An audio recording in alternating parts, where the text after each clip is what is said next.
Hello and good morning. And thank you for the honor of being invited to be a part of the fifth annual Tools for Transformation conference. My name is Karen Briggs. I've been a musician and violinist for most of my life. And as was said by T'Challa in the popular movie The Black Panther, upon his return to Wakanda, this never gets old. Spanning over 4 decades, I've performed for audiences internationally in over 45 countries and counting as this cloud of COVID is gradually dissipating. The power of music as it relates to aiding those with autism is undoubtedly helpful in improving skills in areas such as communication, social skills, sensory issues, behavior cognition, perceptual and motor skills, self reliance, or self determination. And although I'm not autistic, I can say that music has definitely had the same impact on me. The music genres range from classical to heavy metal to techno and to jazz. In several observations, genius musical talents have been documented of those who have autism. Today, I will present to you some of my original compositions and arrangements, and I hope that you will enjoy the selections. Thank you, be well, and in closing, please refer to my website, KarenBriggsViolin.com, for any information you may be interested in about my work. Thank you.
Choose Anthem Blue Cross for your Medi-Cal health plan and get health care in your language. Choose Anthem for your whole family. Get doctor visits plus hospital stays and prescriptions, all at no cost to you. The choice is easy. Choose Anthem Medi-Cal at chooseanthem.com. That's chooseanthem.com for your Medi-Cal health plan.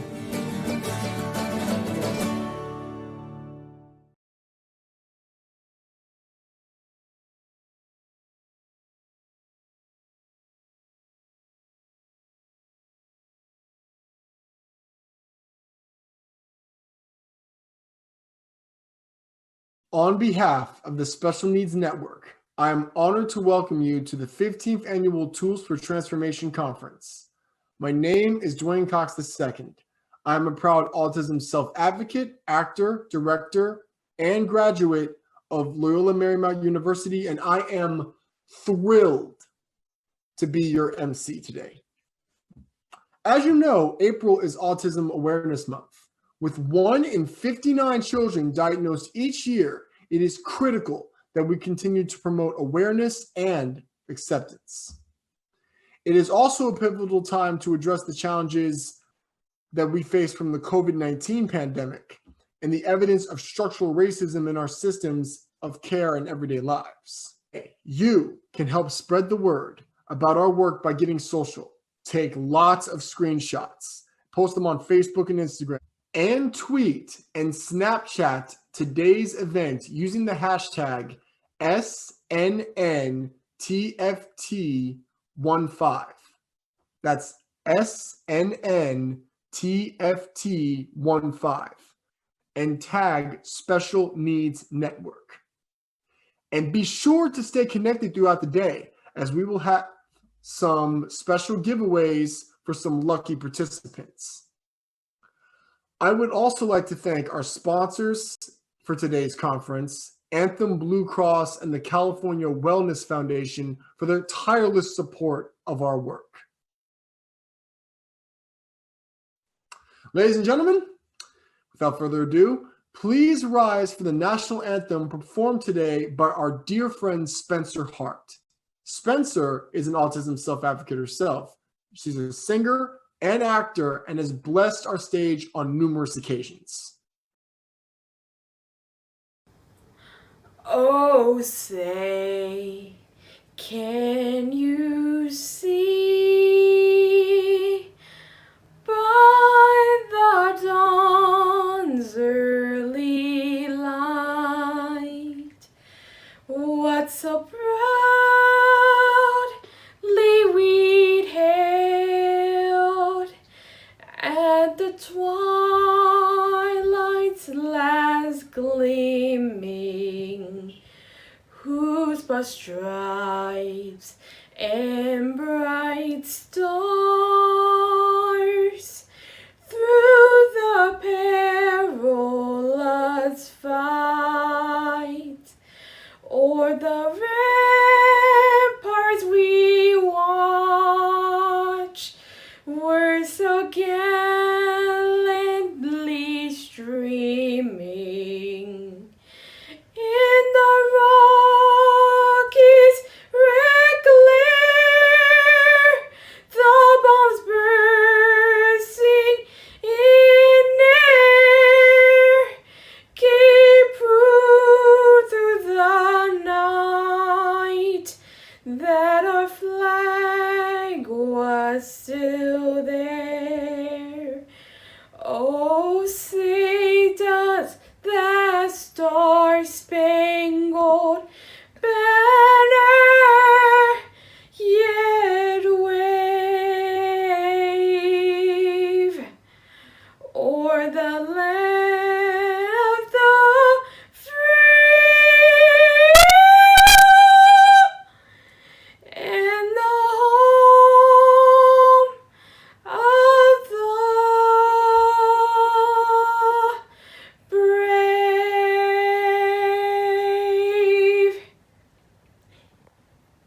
Thank you, Spencer, for that wonderful performance. Give her a hand. Now, please welcome President and founder of the Special Needs Network, Miss Oriva Martin. As founder and president of Special Needs Network, it's my honor and pleasure to welcome you to the 15th Annual Tools for Transformation Conference. Although we can't gather together in person, continuing the legacy of this conference was a high priority for me, our board of directors, and our staff.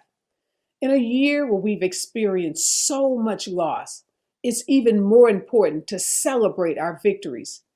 I want to acknowledge again our sponsors who made this event possible. A big shout out to Anthem Blue Cross and the California Wellness Foundation. We are grateful for their support. I also want to thank our many presenters and special guests. A big shout out to our two keynote speakers, Congresswoman Karen Bass and Congresswoman Joyce Beatty. Their work at the federal level on behalf of kids with autism and other special needs, as well as their work on behalf of families and communities of color across this nation, is awe-inspiring. I am honored to call these powerful women colleagues and friends. I also want to thank our local elected officials and leaders, Los Angeles City Council members Mark Ridley Thomas, Marquise Harris Dawson, and Curran Price. Also, thank you to California State Senator Connie Leyva, These individuals have supported the work of Special Needs Network, our families, and our communities for over a decade. I want to thank our incredible presenters. These are some of the best experts in the nation. Their expertise, their professionalism, and their passion for helping others will be evident in their outstanding presentations. Now I get to thank and acknowledge the hard work of our program staff at Special Needs Network. These men and women have worked countless hours to plan and to execute this conference. Thank you, Juan, Connie, Mary, Daniel, Maya, Richard, and our producer, Rashad. Your work is changing the lives of thousands of kids and their families across the state of California and this country. And finally, thanks to all of you who are joining us today. We know that the last year and a half has been challenging for so many families. That's why at Special Needs Network, we have been working extra hard to do our part to assist families. We've put together online programs, a 24-hour hotline. We've engaged in food giveaways, town hall meetings, and extra services related to mental health and distance learning. We want to make sure we're doing our part to help families who are facing tremendous challenges. We know that we face unique challenges with the dual pandemic of the coronavirus and structural racism. We also know that in times of challenge, we unite, we grow stronger, we sharpen our resolve, and we find solutions. Today is about finding those solutions, coming together and charting a pathway forward that honors and respects the dignity and sanctity of the lives of children and adults with autism and special needs. So sit back, relax, take it all in, and get ready to be transformed. Thank you. Thank you, Ariva. Next, please welcome our special guest from the LA City Council, the Honorable Mark Ridley Thomas, Los Angeles City Council member for the 10th District, Council member Curran Price for the 9th District, and Council member Marquise Harris Dawson for the 8th District. MRT here. It's my pleasure to join you for the 15th Annual Tools for Transformation Conference. As one of our community's premier autism, disability, and social justice organizations, the Special Needs Network, known by many of us as SNN, has been a tremendous partner in our work throughout the city. We know that autism impacts 1 in 59 children. Research shows that African American children are diagnosed up to 3 years later than their peers and experience difficulties in accessing services and critical interventions. So when we talk about opportunity and advancing equity, in this moment, the work of dismantling systemic racism and building a city where families are afforded more opportunity, we will need to do more and not less in supporting SNN. And with its new autism clinic currently under construction on the Martin Luther King Junior Medical Campus in the MLK Child and Family Wellness Center, SNN will provide a significant base and foundation for the community to access these new services. I look forward to what's in store for SNN in the coming year. Thank you. Be well and be safe. Hi, I'm Councilman Curran Price from the 9th Council District here in Los Angeles. And I just want to welcome you all to the 15th Annual Tools for Transformation Conference, sponsored by the Special Needs Network.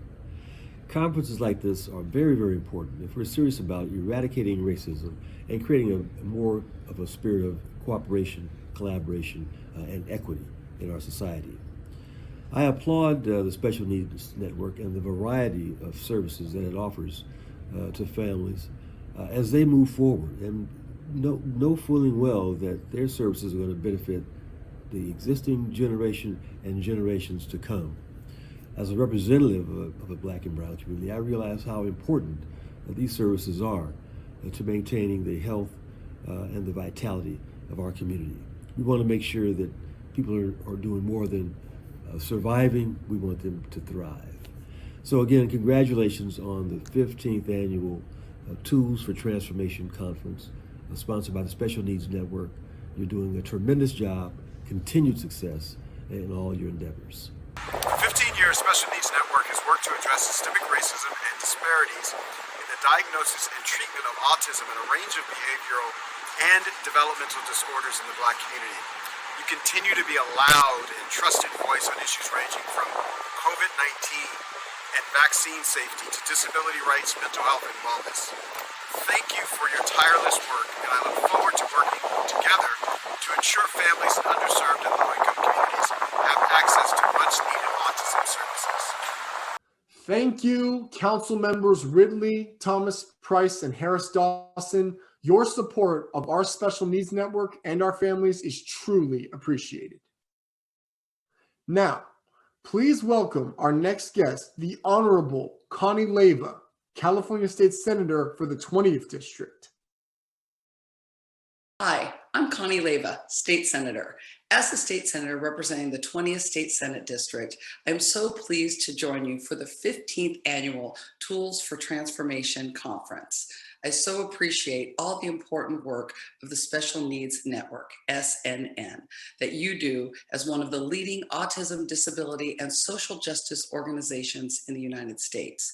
The services that the network provides every year through its parent and family-centered programs are a great asset to families and communities across California. Just as SNN's work has been recognized by Vice President Kamala Harris, members of Congress, and other federal and local leaders, I too appreciate this important work. Conferences and efforts like these are vital to our work of dismantling the systematic racism that perpetuates in the health and other disparities faced by people of color. Just a few months ago, I led a coalition letter with over a dozen other state senators urging the governor to declare racism a public health crisis in California. Though the declaration has not yet happened, I will not give up on the fight for equity, respect, and inclusion at all levels of government and society. So I keenly appreciate the important work that needs to continue to happen to support families and community, and that clearly includes SNN.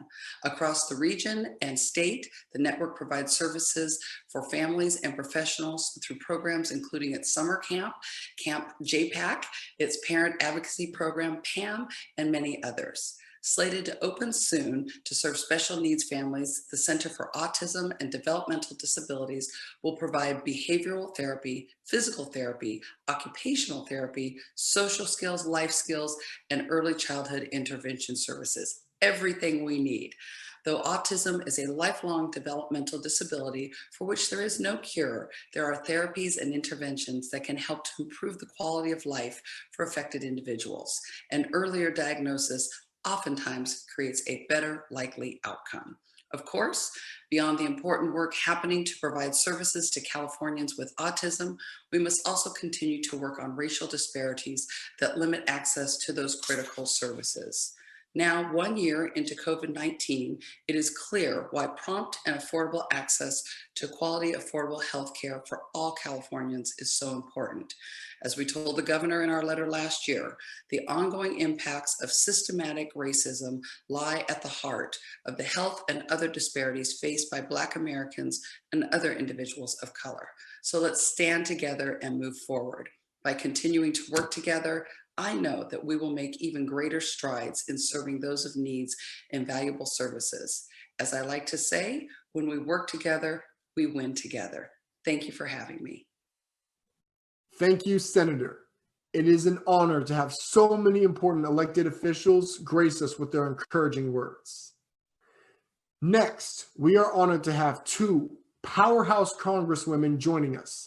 Both of these women are leading the charge for a more equitable health care system that meets the needs of kids on the spectrum, particularly those living in underserved and under-resourced communities. First, please welcome the Honorable Congresswoman for the 3rd District of Ohio and Chair of the Congressional Black Caucus, Joyce Beatty. The Congresswoman currently serves on the exclusive House Financial Services Committee and is first ever chair of the Financial Services Diversity and Inclusion Subcommittee. I'm Congresswoman Joyce Beatty, and I am honored to join you for the 15th Annual Tools for Transformation Virtual Autism, Disability Rights, and Social Justice Conference. First and foremost, I want to thank the Special Needs Network for the invitation for me to participate today and join my colleague and friend, Congresswoman Karen Bass, and so many other thought leaders. I'm honored that as a member of Congress, I've had the opportunity to support legislation like the Autism Cares Act that authorized $1.3 billion in funding in the 114th Congress and again reauthorized it in the last Congress. As a member of Congress, I wear a number of different hats. First and foremost, I represent the people of the great state of Ohio, and I serve as chair of the House Financial Services Subcommittee on Diversity and Inclusion, where we work to make the case for strength in diversity, whether that is diversity of race, age, gender, or ability. Lastly, I am privileged to serve as the chair of the powerful Congressional Black Caucus, the conscience of the Congress during its historic 50th anniversary year. I mention these three roles because I think they are each reflected in the work that you are doing to rise up against racism, to rise up to overcome the coronavirus, and to rise up in support of the disability community. Whether you are a parent, family member, medical professional, teacher, support provider, or disability rights advocate, this conference could not be happening at a more critical time. We are in the middle of not one but three pandemics: the coronavirus public health emergency, the crises of economic inequality, and a pandemic of social injustice. These three pandemics are all interrelated and they impact all of us, but even more so for people with disabilities, often in very unique, overlooked ways. I am proud of our bipartisan Autism Caucus and their urging leadership to address the unique needs of children and young adults with autism and to help their parents and caretakers, especially in the midst of COVID-19. For example, we all know that Americans with pre-existing conditions are more susceptible to serious complications from COVID-19. Yet, as a parent reminded me, we often forget about the fact that some children and adults with disabilities can be more at risk of contracting the virus because of the difficulties they may have in wearing a mask, and social distancing may be more challenging. If anything, the pandemic has shined a brighter light on the systemic health disparities and inequities facing too many Americans. That is why, as a matter of fact, that Black families often face delays of sometimes years in getting an appropriate diagnosis for their child with autism. That means missed opportunities for support, much needed assistance, and supportive services. These types of structural barriers to health equity contributes to our second pandemic, the economic crises that followed the coronavirus. We know that many Black and brown workers have not shared in the economic recovery as we begin to rebound from the health emergency. Moreover, 1 in 5 Americans with disabilities are living in poverty. It's 40% for Black Americans with disabilities. That means tens of millions of adults and children are managing their disability disproportionately. Now they are facing even higher health care costs, more bills, yet lower job prospects and fewer opportunities. These statistics have real-world implications. I think of the countless parents with a child on the autism spectrum. Do they have the resources and support to prevent or treat or diagnose COVID-19 for their child? In addition, are they going to be able to send their child back to school or a residential community safely? We can't really solve problems like these until we fix the systemic problems of economic inequality and disparities in healthcare. I value and applaud the work of renowned Areva Martin, whose son was diagnosed at almost 2. And even with her brilliance in law, this highly capable and accomplished woman's most important title was Mom, fighting for her child. I thank her for sharing her journey and encouraging others that they can become valuable allies and critical sources of support to others. And the third pandemic is social injustice. When we think of the pandemic of social injustice, of course we think of the recent tragic killings of George Floyd, Breonna Taylor, and in my district, Casey Goodson Jr., Andre Hill, and many more. But we can't also forget about the numerous incidences of excessive force against individuals with disabilities, especially Black and brown children in the classroom, in the community, and even at their house. While these high-profile incidents brought protests and demands for reform in 2020 and prior, the call for justice points to long-standing systemic problems that underlie our entire criminal justice system. The unfortunate reality is that law enforcement, like other aspects of our society, is not equipped to meet the needs of vulnerable populations or to overcome the discrimination and racism that exist in our country. The good news is that we have the tools to fight these 3 crises. The congressional Democratic majority, along with a capable partner in President Joe Biden, have refocused our efforts on fighting these 3 pandemics. In the recently enacted American Rescue Plan, we put billions of dollars in to make sure that the vaccine gets to underserved communities. We expanded Obamacare subsidies so that low and middle class families can have access to affordable health care. We expanded the child tax credit and the economic impact payments for dependents to give more families the support they need. And we made adult dependent children eligible for stimulus payments. The House of Representatives has also acted to pass the George Floyd Justice in Policing Act to reduce the number of negative interactions between law enforcement and people from all walks of life. While these are important steps, the work is far from done. And that's where you all come in. We need your research, activism, and your advocacy. That starts today with this conference. Rise up today to educate us on how to overcome health disparities. Rise up today to advocate for diversity and inclusion of all kinds. Rise up today to fight ableism and systemic racism. Thank you for all the work that you do, and thank you for this conference today in making the world more inclusive. I'm Congresswoman Joyce Beatty, and I approve this message.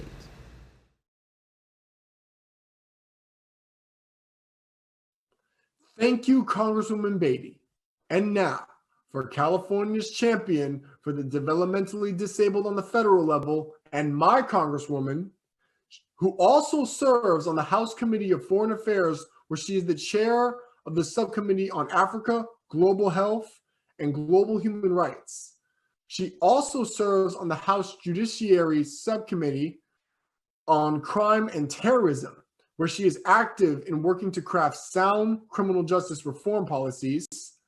Please welcome the Honorable Karen Bass, Congresswoman for California's 37th District. Hello, everyone.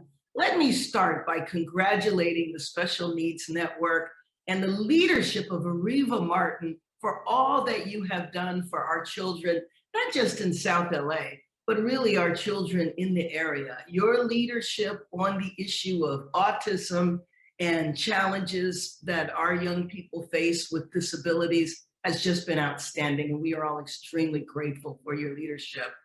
You know, I worry about our children, especially going through COVID, the last year of isolation, and thinking of kids that are struggling on the spectrum, like my grandson Michael, and what it has meant to be out of school for an entire year, where working and socializing with peers is so important. So I think when we are coming out of COVID, which I do see the light at the end of the tunnel now that we have our vaccines, and I hope that everybody watching this gets vaccinated as soon as it is your turn, so that we can get back to a sense of normality. But I have to say that when I think of us getting back to normalcy, that we have to think about our kids on the spectrum, and we can't just go back to doing what we were doing before. We had an achievement gap in this country, especially with kids of color. Being out of school an entire calendar year, that achievement gap is going to be a huge gulf. And I think about our kids on the spectrum, and we need to prepare for what is needed when we are back in school and our lives get back to being normal. But one thing that I know for sure is that the Special Needs Network, under the leadership of Arima Martin, I'm sure already has a strategic plan and a pathway back. So I wish you well this year. I want to stay in touch and want to know what on the federal level that I can do to be helpful. But I don't know what our community would do without organizations like the Special Needs Network. Thank you for everything. Oh, thank you again to all of our special guests and keynote speakers. I mean, I hope all of you are as inspired by their words as I was. I also hope you are ready to meet today's conference presenters and to gain your tools for transformation. Now, before we get started, I would like to thank our presenting sponsors once again, Anthem Blue Cross and California Wellness Foundation.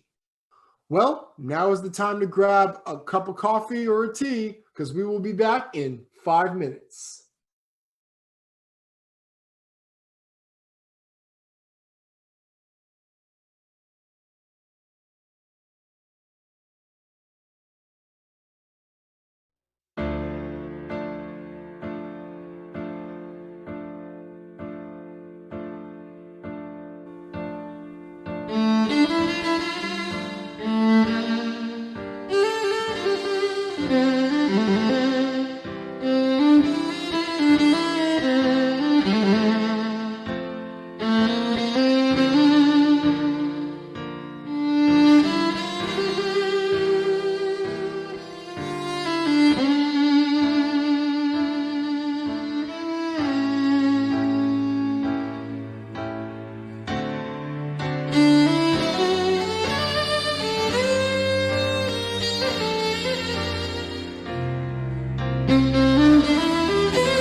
Welcome back.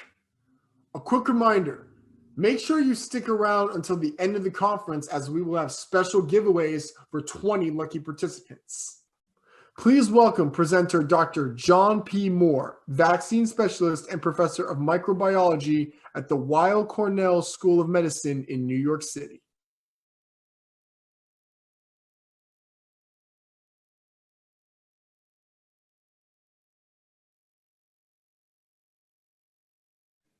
Hi, my name is John Moore. I'm a professor of microbiology and immunology at Weill Cornell Medicine in Manhattan, New York City. My background has been in HIV vaccines and antibody research, and in this time last year, in 2020, my laboratory repurposed to doing some COVID research, and I started to read around what was causing the pandemic that we've all been living through for the past year.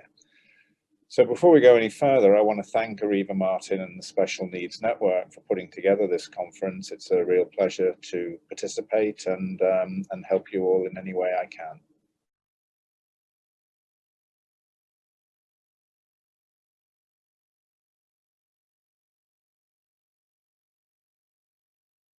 Well, the COVID virus, which we call SARS-CoV-2, first emerged in humans at the end of 2019, which is why COVID-19 has a 19 in it. It's a virus that is related to an original SARS virus that was around in the early 2000s, and a similar virus that emerged in the Middle East called MERS around 2012. They're distantly related to coronaviruses that cause us to have common colds now and then. So they're all members of the same family. Now, COVID is the disease that SARS-CoV-2 causes. So if you think about HIV as a virus and AIDS as a disease, SARS-CoV-2 is a virus and COVID is the disease.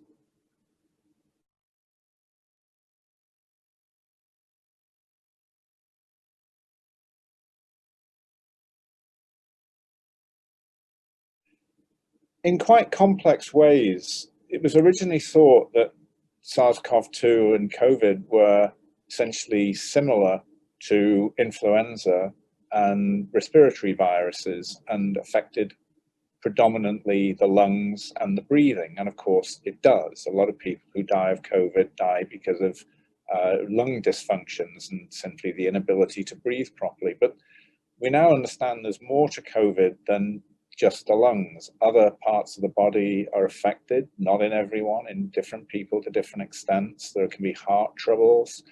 There's long-standing complications, often called long COVID, which include muscle aches, leg pains, brain fogs, a nasty series of long-lasting complications. There can also be gastrointestinal problems. It's a complicated virus, and not every aspect of it is still understood. So there's more to it than just something that compromises lung function.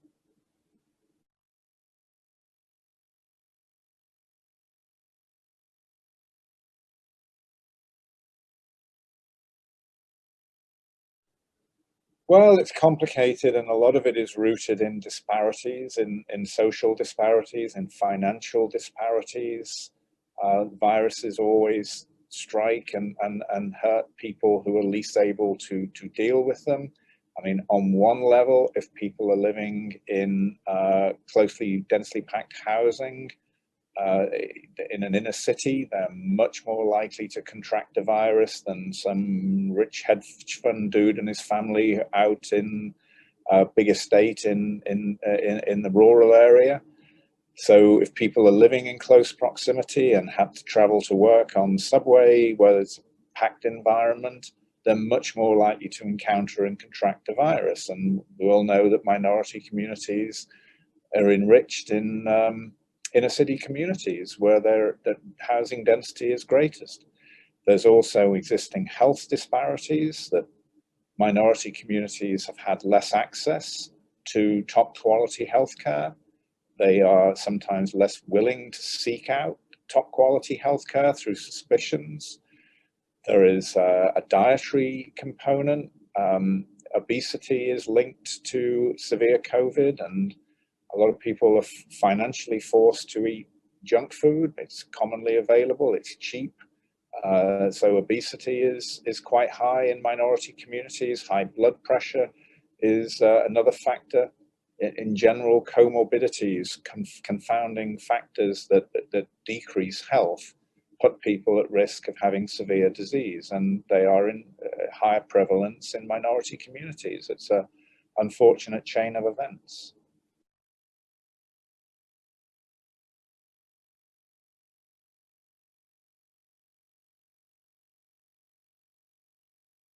Increasing outreach, increasing educational efforts. There was an initiative announced on the 1st of April that came from the White House, bringing together minority-focused community groups, Black churches, specialist organizations like Arriva Martins. Anyone who has the ability to reach out to and provide accurate information to minority communities is being brought into this administration's big tent. And that includes vaccine rollout. Vaccine rollout is being increasingly made available in the inner city areas. It was patchy at the start, but more and more focus has been put on this so that the vaccine availability sites and testing sites are being opened up more and more where people actually live and need them. It's not perfect, but it is getting better because there's significant effort being put in now.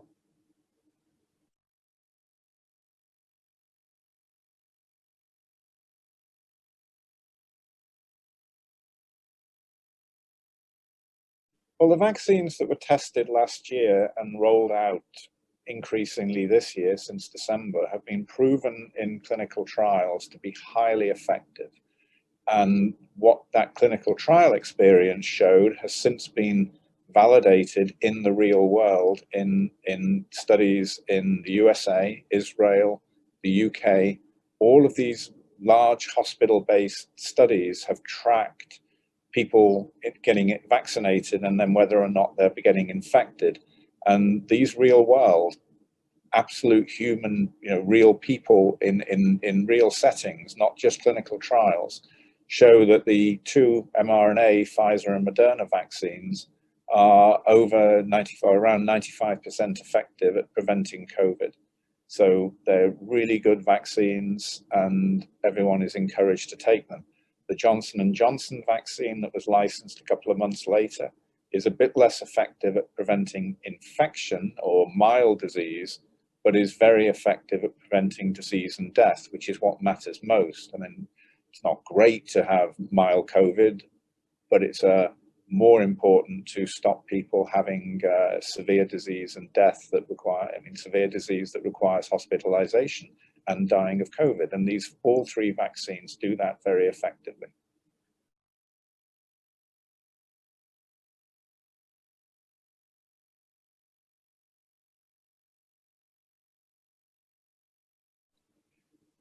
Very, very few serious side effects have been reported for the Pfizer and Moderna and Johnson & Johnson vaccines in the USA.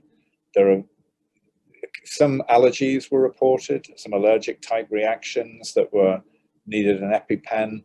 It's around 1 in 100,000, and it's higher, mostly in people who have got predisposition to that kind of allergic reaction. None of them was life-threatening. They were all resolved in 30, 60 minutes, just staying around until they fully recovered. So there were short-term side effects. They were not nice, but nobody suffered really badly and they were rapidly resolved. And again, 1 in 100,000, 1 in 500,000 in some cases. So these are very rare events. Most people just have a sore arm, headache, fever. You don't feel great for the day, but you recover. The next day, you're fine. It's been happening with my kids, my wife, or people have had these short-term side effects, friends report them to each other, and then the next day they say, I'm just fine. So yeah, yes, you can expect a short-term bad few hours, but you're not going to have any serious side effects that will change your life. In fact, the vaccines will change your life for the better.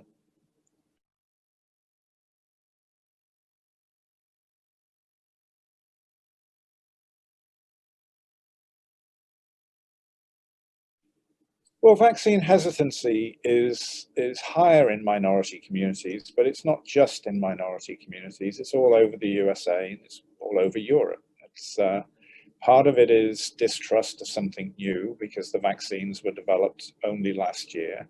So people think that they've not been properly tested. Well, that's actually not true. They were being very thoroughly tested and they're now in millions of people, and the side effects are rare and manageable, or at least minor side effects are reasonably common, but they're minor, sore arm and a headache. And that's a lot better than having COVID. Serious side effects are very, very rare. And there's, as I say, there's now data from millions of people for the Moderna, Pfizer, and J&J vaccines. So we're very confident that they're safe. But people needed to be persuaded of that. They needed to see their friends and neighbors having okay experiences with these vaccines. When we go into minority communities, there's a history of distrust. There's a history of distrust of the medical community, of government medicine, just because of historic bad events in Black communities. I mean, we all know that these happened in the past. They were identified, they've been rectified. The ethical standards of medicine have improved dramatically over the past 20, 30 years. People are treated with greater respect now than they used to be. But the distrust level is still there, as again is access to the best healthcare. The best hospitals are not always in minority areas. It can take longer to travel to get care than is ideal. You know, the design of inner cities goes back hundreds of years in some cases. It's not an ideal situation, but again, society is more and more aware of the problems for minority people getting access to the best healthcare and is gradually changing for the better.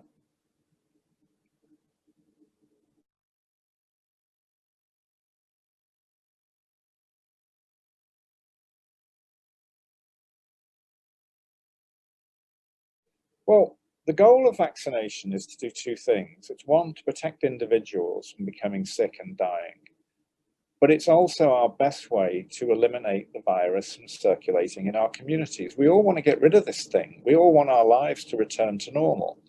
And that means not encountering it in our daily lives. Even if we're vaccinated, we don't want to encounter this virus in our daily lives.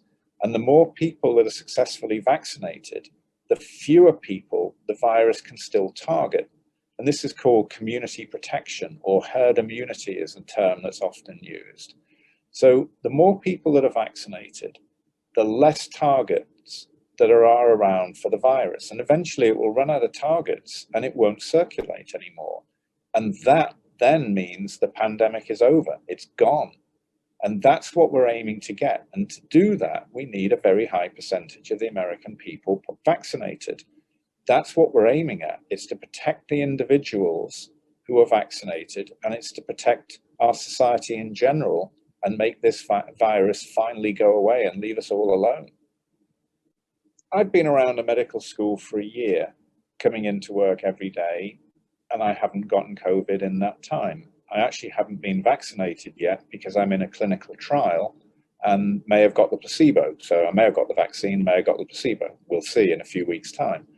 So I come in every day and I still consider myself at risk. Even if I haven't been infected, I'm still at risk if I encounter someone who coughs in my face. Now I'm wearing a mask when I'm outside my office because that's the right thing to do. It's also a legal requirement.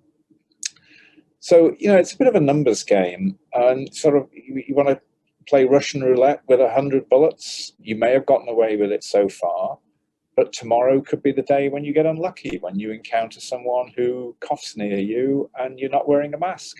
Don't take that risk.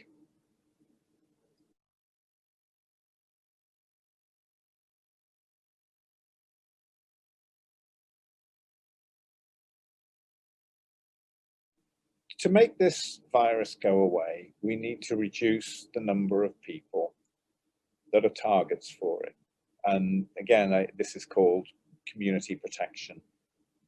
Now, the level of protection we need is something around about maybe 80% of the population protected against infection. And that's a that combination of vaccinated people and people who have recovered from their infections. And there are around 30 million people who've had COVID in the States now who've got a degree of immunity, and that immunity will be boosted by vaccination.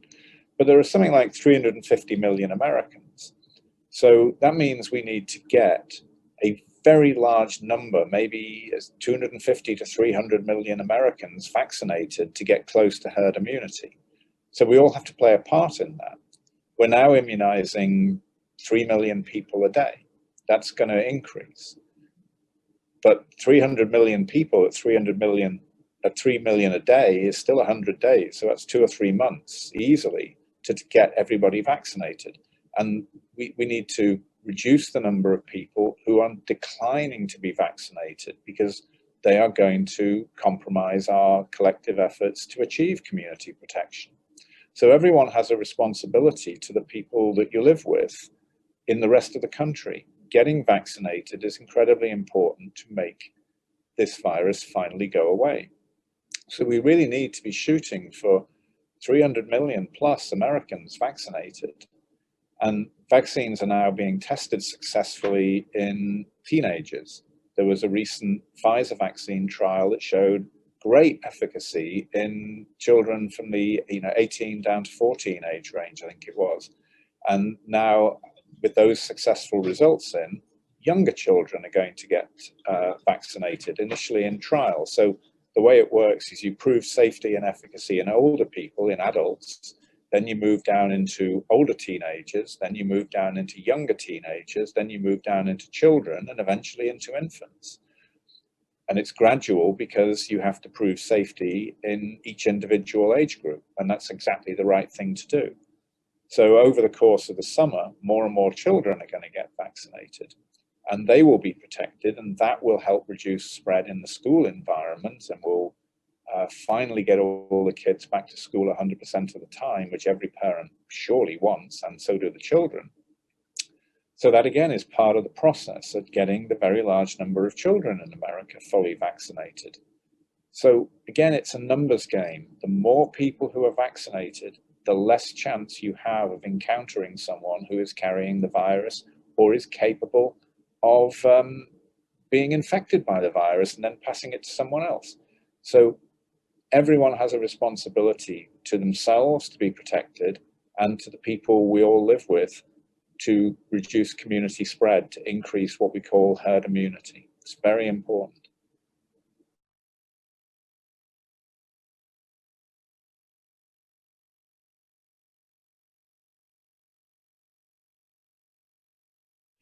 Well, if you had the virus last year, you have a substantial degree of immunity. It's around 80%. So it's about an 80% chance it will stop you getting reinfected, but it doesn't last forever. And if you got infected last spring or summer, your immunity is starting to wane. So the FDA and CDC have advised that recovered people do get vaccinated, and that's good advice. So you are already protected, but when you get vaccinated, you get more protection, and more protection is good.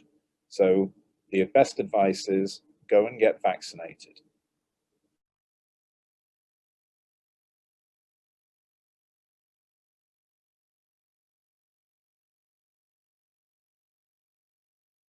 That is an absolute myth. It's an urban legend. It's simply untrue. You do not get the virus from the vaccine. The vaccines do not contain COVID virus. There is no chance you will get infected from the vaccines.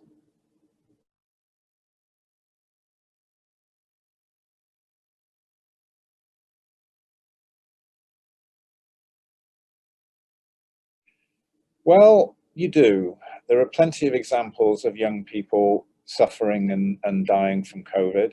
It's certainly true that younger people are less at risk than older people, but they're not at zero risk. And just having a, quote, strong immune system is not sufficient to stop you getting infected. People who've thought that have finished up in hospital, so you're taking a risk. When it's your turn to go and get the vaccine, when it's made available to your age range, go and take the vaccine. It costs you an hour or two out of your life, and you get good protection against something you really don't want to contract.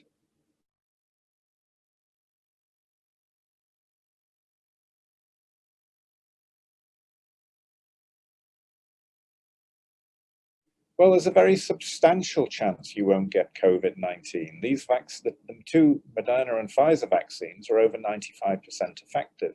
So there's a very good chance that you won't get COVID after being vaccinated. Those are good odds. Go out and get vaccinated. It just doesn't make sense to sit at home and take that risk.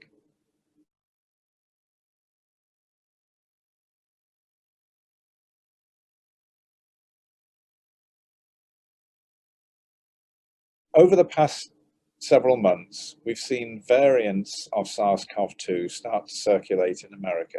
Now, it's the same virus, but the virus has acquired new properties that make it able to spread more efficiently between people. So you're more likely to encounter someone with that variant that is able to infect you with greater degree of probability. So it spreads more rapidly, and we don't want that to continue to occur, but fortunately vaccination will prevent that variant, the most common variant, from infecting you. So again, it'll spread more rapidly, but it's preventable by vaccination. It's also preventable by mask wearing and standard social distancing precautions.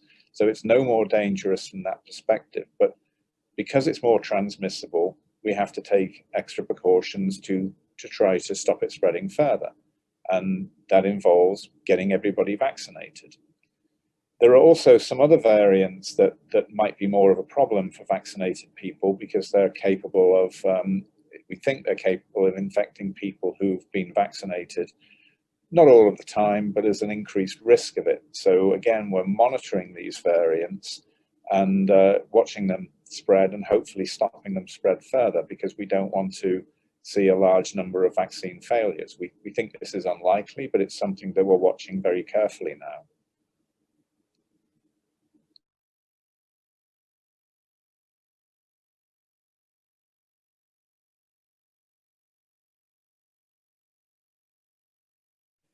It's a big unknown.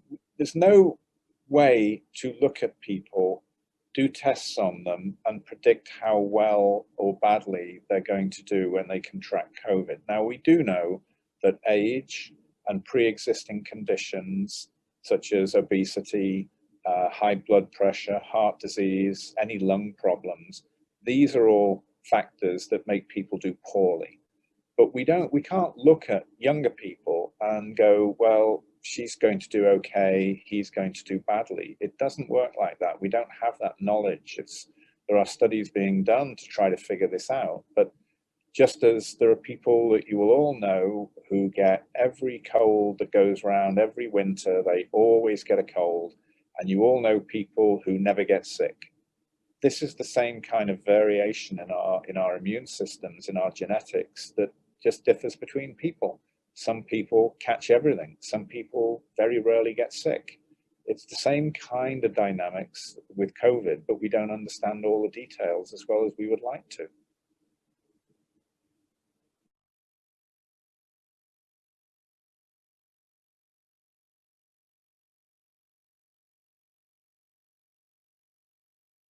Well, after you're vaccinated, a couple of weeks after your second dose, or about 3 or 4 weeks after your one J&J vaccine dose, you've got a substantial degree of protection. But you still have to respect your environment. You don't have 100% protection by these vaccines. So there's a world of difference in my mind between seeing your friends and family in a small gathering, having dinner with friends who are also vaccinated, seeing your grandkids if you're an older person, behaving in a reasonable manner. There's a difference between that and going to a huge crowded indoor venue where people are not wearing masks and just letting their hair down. I personally wouldn't do that. I think it's not respecting your environment. The pandemic is not over. We have to realize that. We have to respect the world we're living in. Eventually, we hope it will be completely over and we can remove all restrictions on our lives. But for the next few months, the virus is still going to be around. And I think we all need to behave accordingly and again, respect your environment.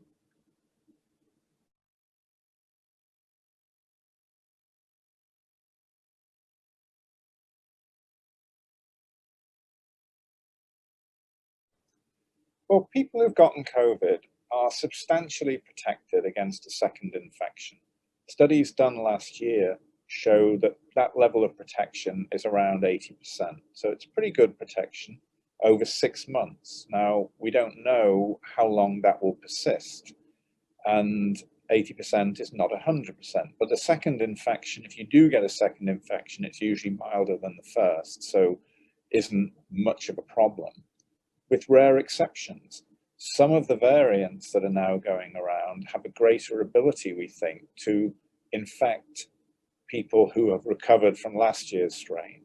So you were protected against last year's strain, but some of the new variants may just be able to blow past that protection, which is again one of the concerns we have about some of the variants that are now starting to circulate in the USA. And again, getting vaccinated gives you increased protection that adds to the protection you had from your natural infection. So vaccination and infection reinforce each other from the protection perspective.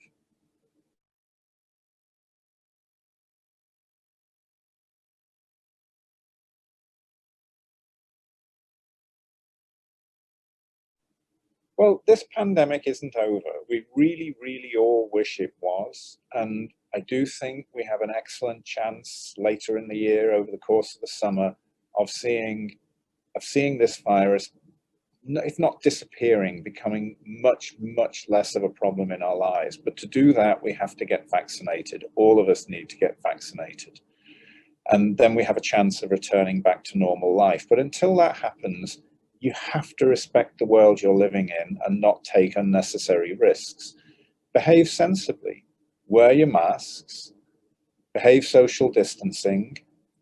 Doesn't mean to say if you're vaccinated, it doesn't mean to say you can't see your family and friends in a small groups, or follow the CDC guidance on all of this. And the masks work. I mean, we didn't have a flu season this year. Almost nobody got flu this year.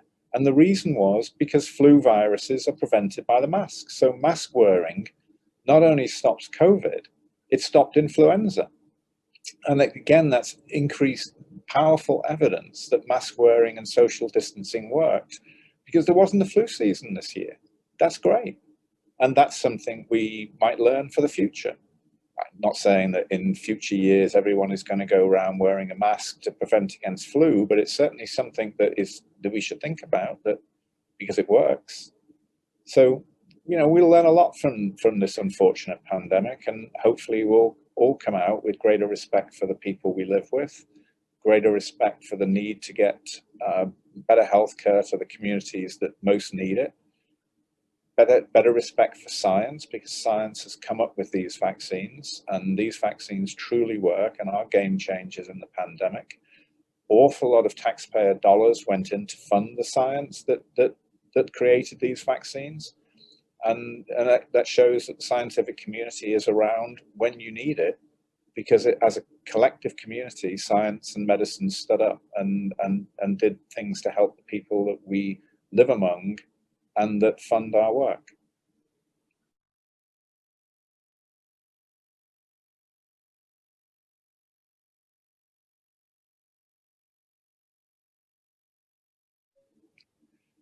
Well, my final remarks to you all are: stay safe, be well, be around later in the year to enjoy the summer, to enjoy Thanksgiving, to enjoy Christmas, to enjoy whatever it is you enjoy doing.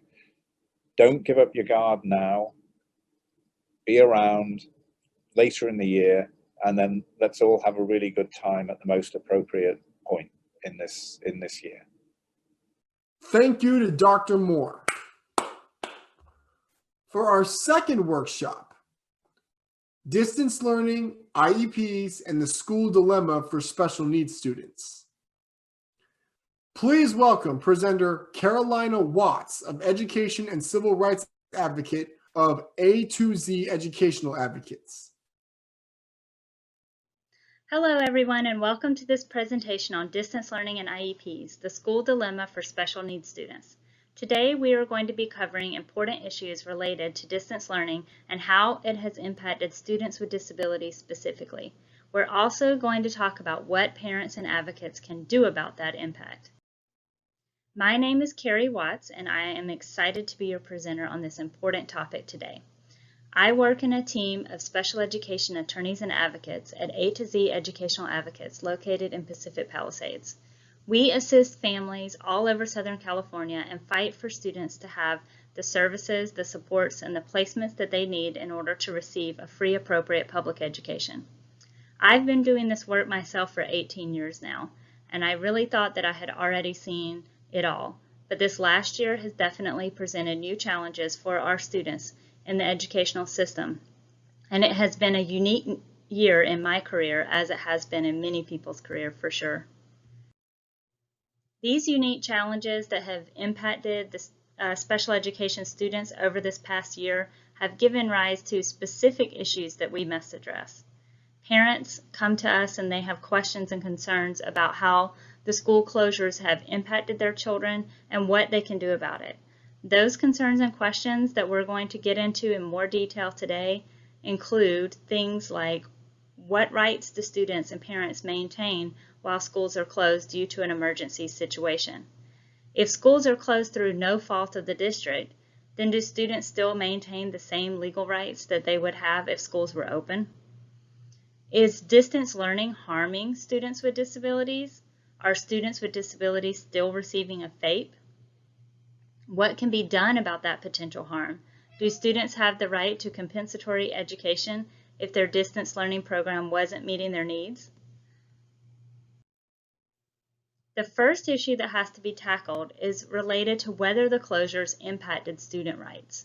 If we know that in normal times, students enjoy certain specific legal rights with regard to their special education program, then how do those rights translate over in a time of crisis? In the spring of 2020, when all of this began, Congress was faced with that very question, and it gave the U.S. Department of Education the opportunity to make recommendations as to waivers of the IDEA requirements. It is important to know that the only waiver that was put in place as a result of this was as to the assessment process for students who are transitioning over from the 0 to 3 services, which in California are the services provided by the regional center, over into the 3 to 22 services, which here are the services that are provided under the umbrella of the school district. California, here in our state, put in place specific waivers of additional timeline requirements, and those timelines were things that were specific in our state law above and beyond what's mandated in federal law alone. Those suspensions applied to only two situations. One was dealing with the 15-day requirement to develop an assessment plan in response to an evaluation request, and the second was the 5-day requirement for providing student records. So other than these very, very specific waivers, the transition from 0 to 3 to 3 to 22, and these two timeline waivers in the state of California, which expired in July of 2020, there were no other waivers and no other changes to the law that applies to special education due to the school closures. And that's really important to note, and it is important for us to recognize what this means for our students. First and foremost, what this means is that a student's right to a free, appropriate public education, a FAPE, as defined in the law, was not altered and it was not waived in any way whatsoever during the school closures. Secondly, it means that parents continued at all times to have the legal right to meaningfully participate in all decisions regarding the provision of a FAPE to their child, and that includes decisions about how FAPE would be provided during distance learning. It also means that at all times, school districts still maintained a duty and an obligation to implement the services in the IEP. And finally, it means that all of those other procedures like the general duty to assess, to hold IEP meetings, those kind of things, all of that was still in place throughout the school closures, despite what your school district may have told you. So knowing that the student's right to a FAPE wasn't altered by the school closures, we need to know what is it that we mean. When we say that students still have a right to a FAPE, what does that mean exactly? A FAPE is a free, appropriate public education. It must be appropriate for the individual student, and it must be provided at no cost to parents. FAPE means that the program must include instruction and services designed to meet the unique needs of the student. FAPE means that the program must enable the student to make meaningful progress, which means ambitious progress based on the student's individual circumstances. And FAPE means that the program must comport with an IEP. One of the most important aspects of a FAPE is that it must be appropriate for that individual student. The I in the IEP, after all, stands for individual. FAPE always requires an individualized determination of what is necessary based on the student's unique needs and their individual circumstances. Decisions about how FAPE will be provided during school closures should be individualized based on available information about present levels, how the student performs during the distance learning, and what additional needs must be addressed. So that I in IEP is still there even during the closures, and a one-size-fits-all to distance learning is not enough for our kids with disabilities. The definition of FAPE also includes a statement that it must, quote, comport with an IEP. Now, this phrase is not the most commonly referenced part of the FAPE definition by any means. We almost always are focusing on the unique needs part of the definition and the educational benefit part of the definition. But if we think about the unique circumstances with school closures over this past year, this little phrase, comport with an IEP, becomes much more important than it ever was before. So what does it mean to comport with an IEP? That means providing instruction and services that are based on that individualized plan for that student and not based on some administrative policy or district-wide plan that is put in place across the board for all students. We have to focus on the fact that providing a FAPE means implementing a program that is based off of an individualized education plan. That means instruction and services should be consistent with the existing IEP that was already in place, unless revisions are made because those revisions are necessary to address FAPE. When developing an IEP for a student during the closures, the school district should include an emergency learning plan, and that plan really should be individualized. It should not be this boilerplate language that we are seeing in IEPs that the districts think constitute an emergency learning plan. So the IEP document is always important, always has been important, and it still is very important during school closures, and it can be revised as needed to provide a FAPE.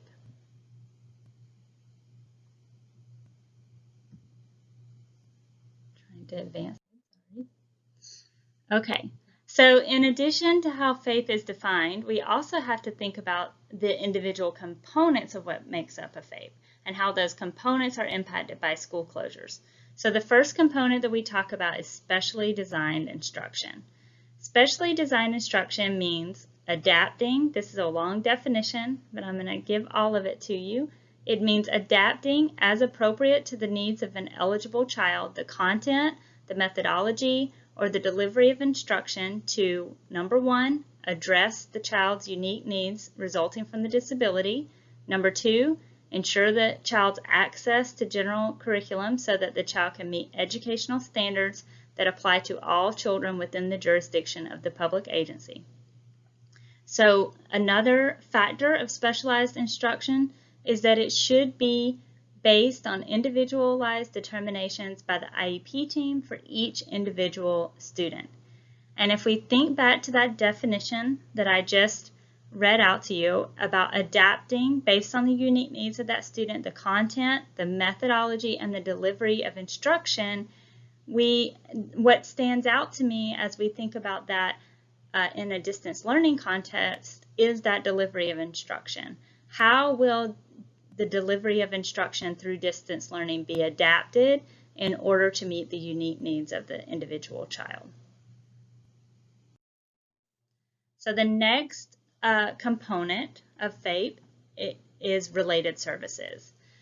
These are the individual services, things like speech therapy, occupational therapy, physical therapy, adaptive PE, or any number of other services that are in the IEP for the purpose of supporting that student's educational progress. So the Department of Education has weighed in on this issue and stated that many related services and program modifications that are part of special education can be provided through a distance learning model. So teletherapy modalities that have already always been in place and utilized by health providers and in other contexts can provide a good model for how to do this. It should also be noted that the Department of Education did opine that it might be that some services can't be provided safely. So they're talking about services that really cannot be provided remotely, and if it's not safe to access those services in person, they might not be able to be provided. However, it should be noted that that is an opinion from the Department of Education, and it did not alter the legal obligation or the duty to implement services from the IEP. What we also know and what we have seen over this past year is that in other contexts, such as under the umbrella of health insurance or through the regional center, in-person services were actually made available in the home or in a clinical setting when those services were necessary for that individual person. So we know that despite the fact that schools had to be closed due to COVID, and despite all of the safety concerns, that it was possible to safely provide some of those services and follow protocols. So IEP teams also should have been able to consider the student's individual needs and decide whether that type of delivery of instruction was necessary. If a service cannot be safely provided, so if there just was no way to provide it, then the district may owe that student compensatory education, which we will talk about more in a moment. So now that we've kind of defined FAPE and we've talked about what components are included, the next thing we have to consider is whether the program that students have received during distance learning was actually a FAPE. And the pressing question is and continues to be, it has been for the past year, are students actually receiving a FAPE during school closures? And how has distance learning impacted the educational progress for our special education students? So let's go through a few examples that can help to demonstrate situations when what is being provided during distance learning is not providing a FAPE to the student.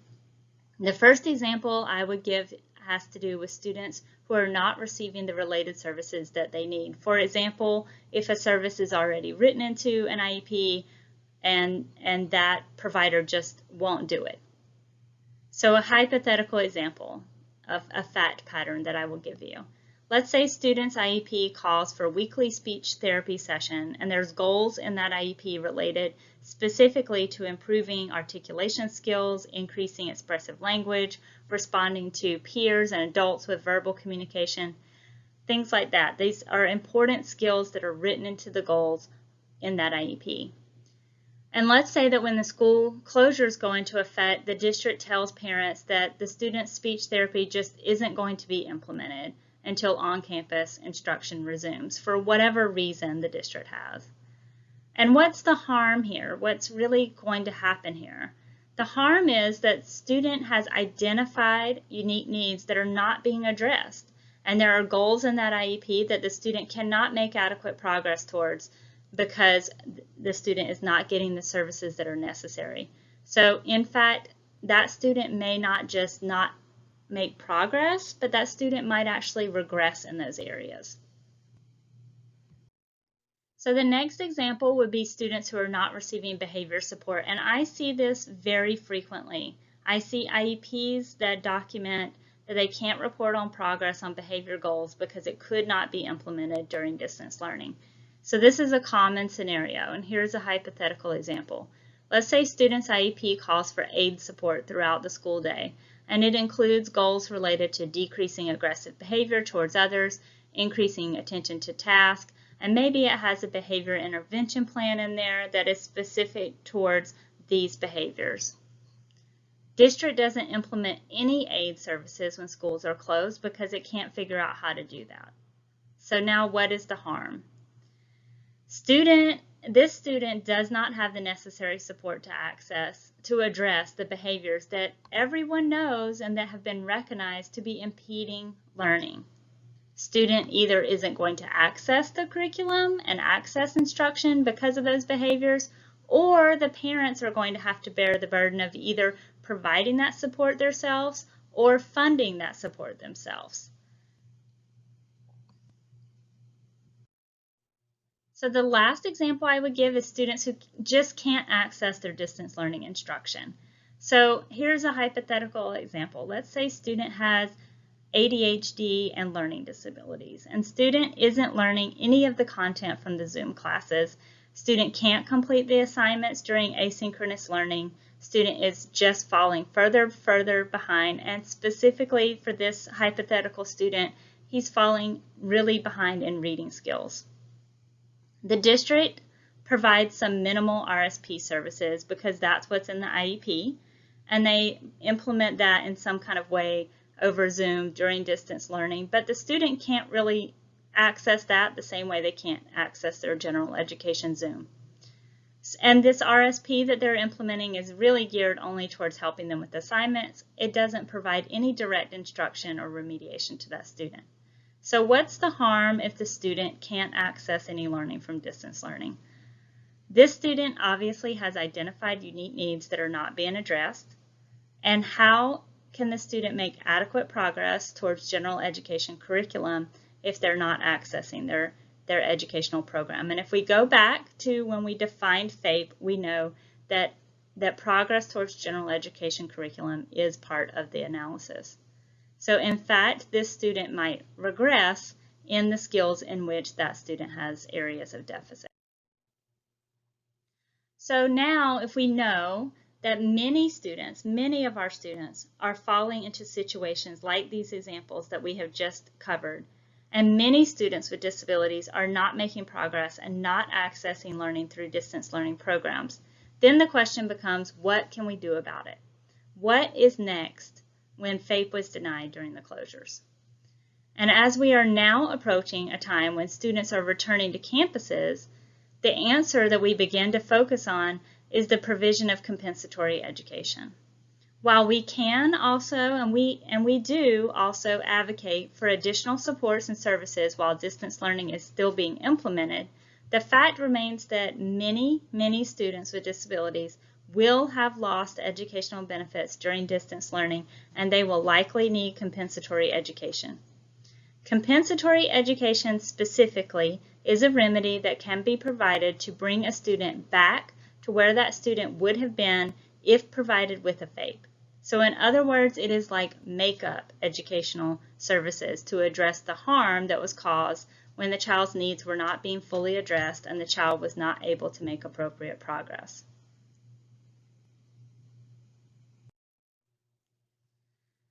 The U.S. Department of Education has also weighed in about this topic and has noted that when schools reopen, IEP teams should consider whether students need compensatory education to address lost educational benefits during distance learning.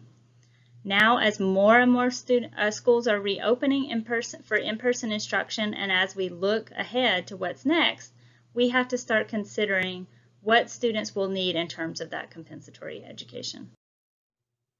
So this is an example case of how an administrative law judge might look at issues related to the failure to provide a FAPE during school closures and the remedy of compensatory education. So on the slide here, I have included the name of the case and the case number in case you would like to look it up.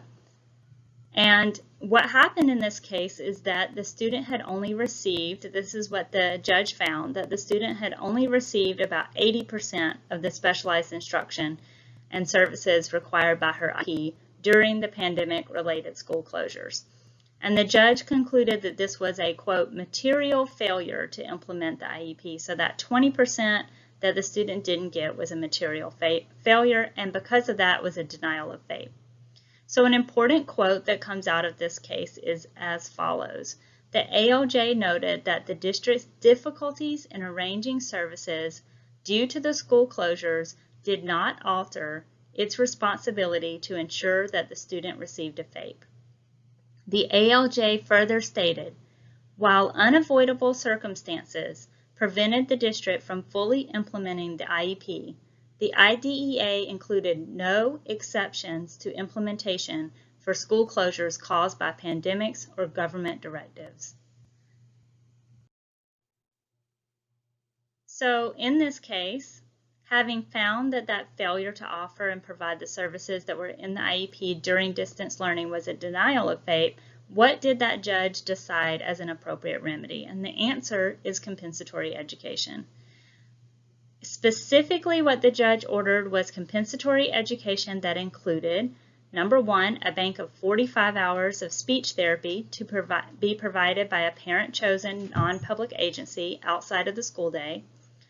Number two, 10 weeks of 4 hours per day, 5 days per week of Linda Bell interventions. So that's one-on-one, specially designed instruction. And all of this was to be directly funded by the school district. So that was what it would take, in this judge's opinion, to make up for the fact that that 20% of the IEP had not been implemented due to the school closures.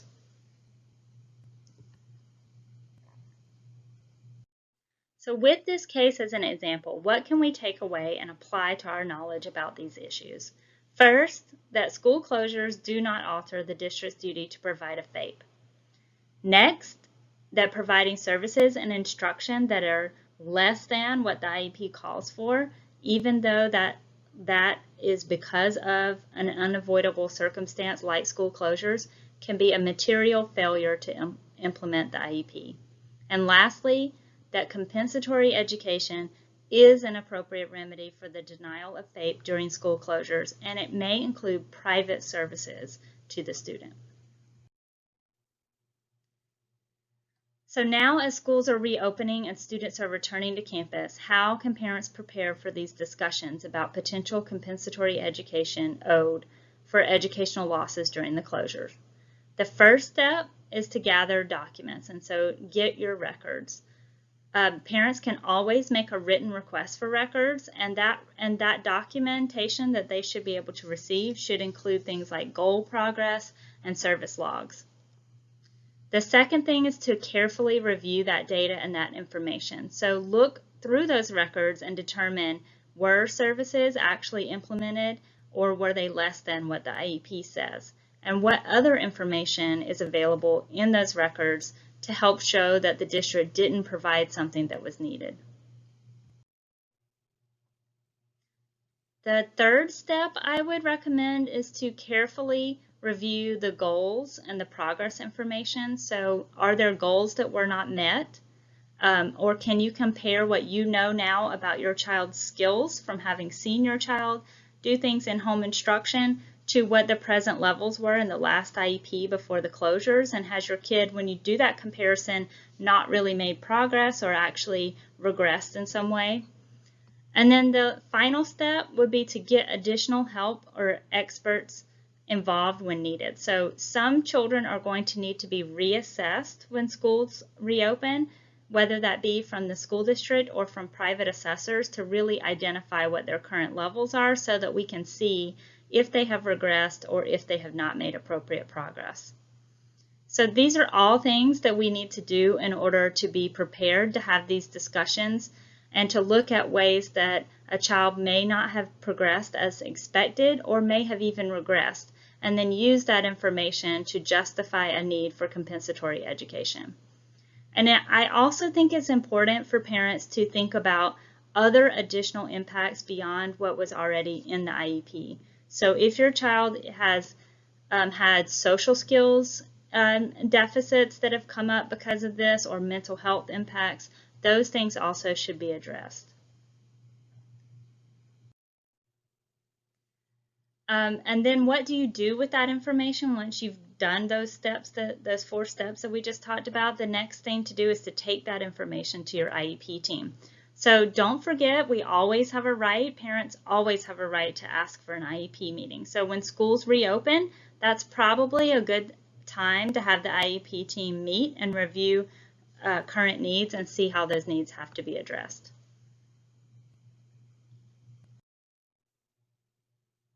So having talked about this, that really applies to specific and individual students in terms of whether or not they're receiving a FAPE, I also wanted to touch a little bit on some additional considerations that we have to think about all students with disabilities and how distance learning has impacted our kids. So as advocates and as providers, as parents, and as other stakeholders, we need to be considering all of the various ways that school closures have had an impact on kids with disabilities. There are some areas in which there are very broad-reaching impacts on special education students due to the lack of appropriate special education and assessments during the pandemic-related closures. And so I'm just going to touch a little bit on some of those ways. The first is child fine.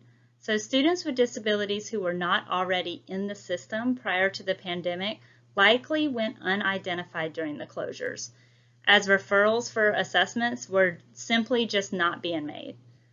And we really have to think about, could this delay in identifying their need for IEPs be remedied, and if so, how? The second area is mental health. School closures and the stress of the pandemic has taken a toll on the mental health of many, many students. Were those students provided mental health services when they needed them? And will additional services be available to address their social emotional needs now as they return to school? The next thing that is important is to think about disproportionate impact. So we know that data has already shown that students in low-income communities and students of color fell further behind at disproportionate rates during distance learning. So now we are faced with thinking about how will those students' learning needs be addressed going forward to close that gap. And when those students are students who also have IEPs, how will we address that heightened impact in their IEPs and through compensatory education? And then the last consideration, or the last one on this slide, is school truancy and dropouts.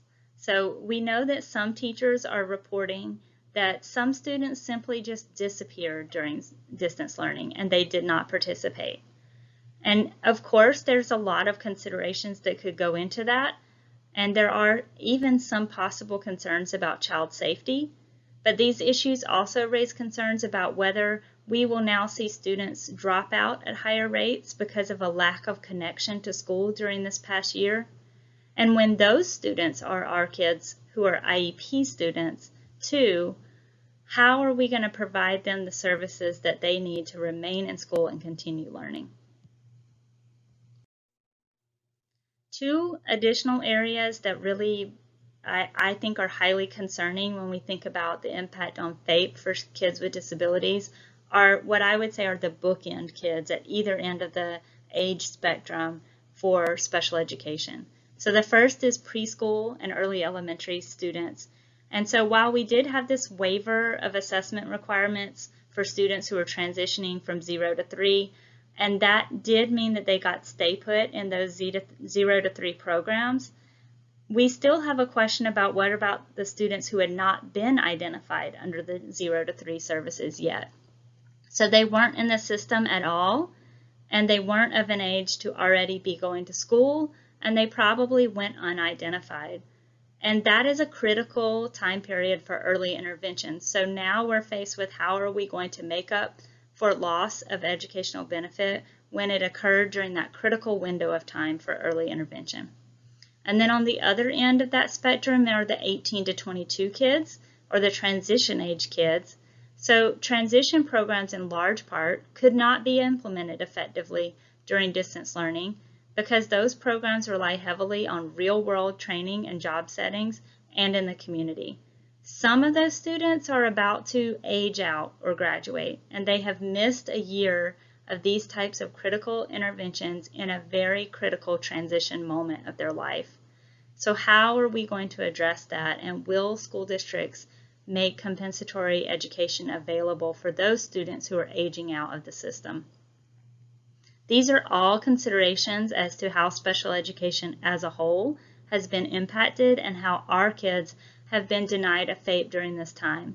In the coming months and in the coming year, it's going to be the job of all of the stakeholders to not only advocate for individual students impacted, but to work to find solutions that can be implemented for all students.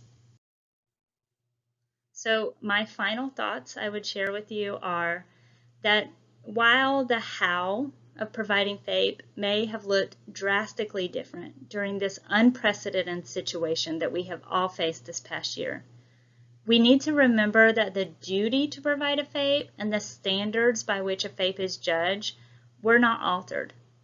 All children have been impacted by school closures, but students with disabilities are even more likely to have long-term negative effects, and they are likely to have regressed without the interventions and the instruction that they needed.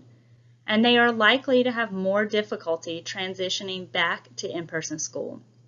We owe it to those students to fight for compensatory services where needed and to hold districts accountable for their FAPE duties, even in the face of a national emergency.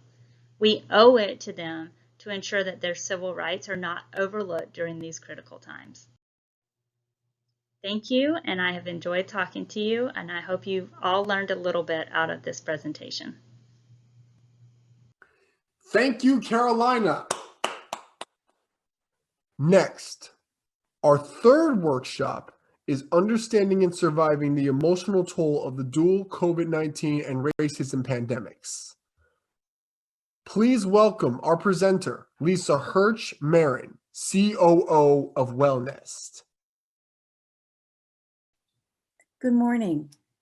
My name is Lisa Hirsch-Marin, and before we begin, I would like to thank the Special Needs Network and Dr. Martin for inviting me to contribute to the Tools for Transformation Conference to speak with you about understanding and surviving the emotional toll of the dual COVID-19 and racism pandemics.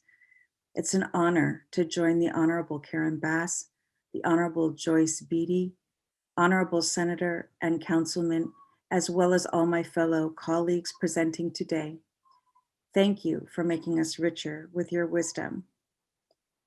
I'm going to share my PowerPoint and let's get started.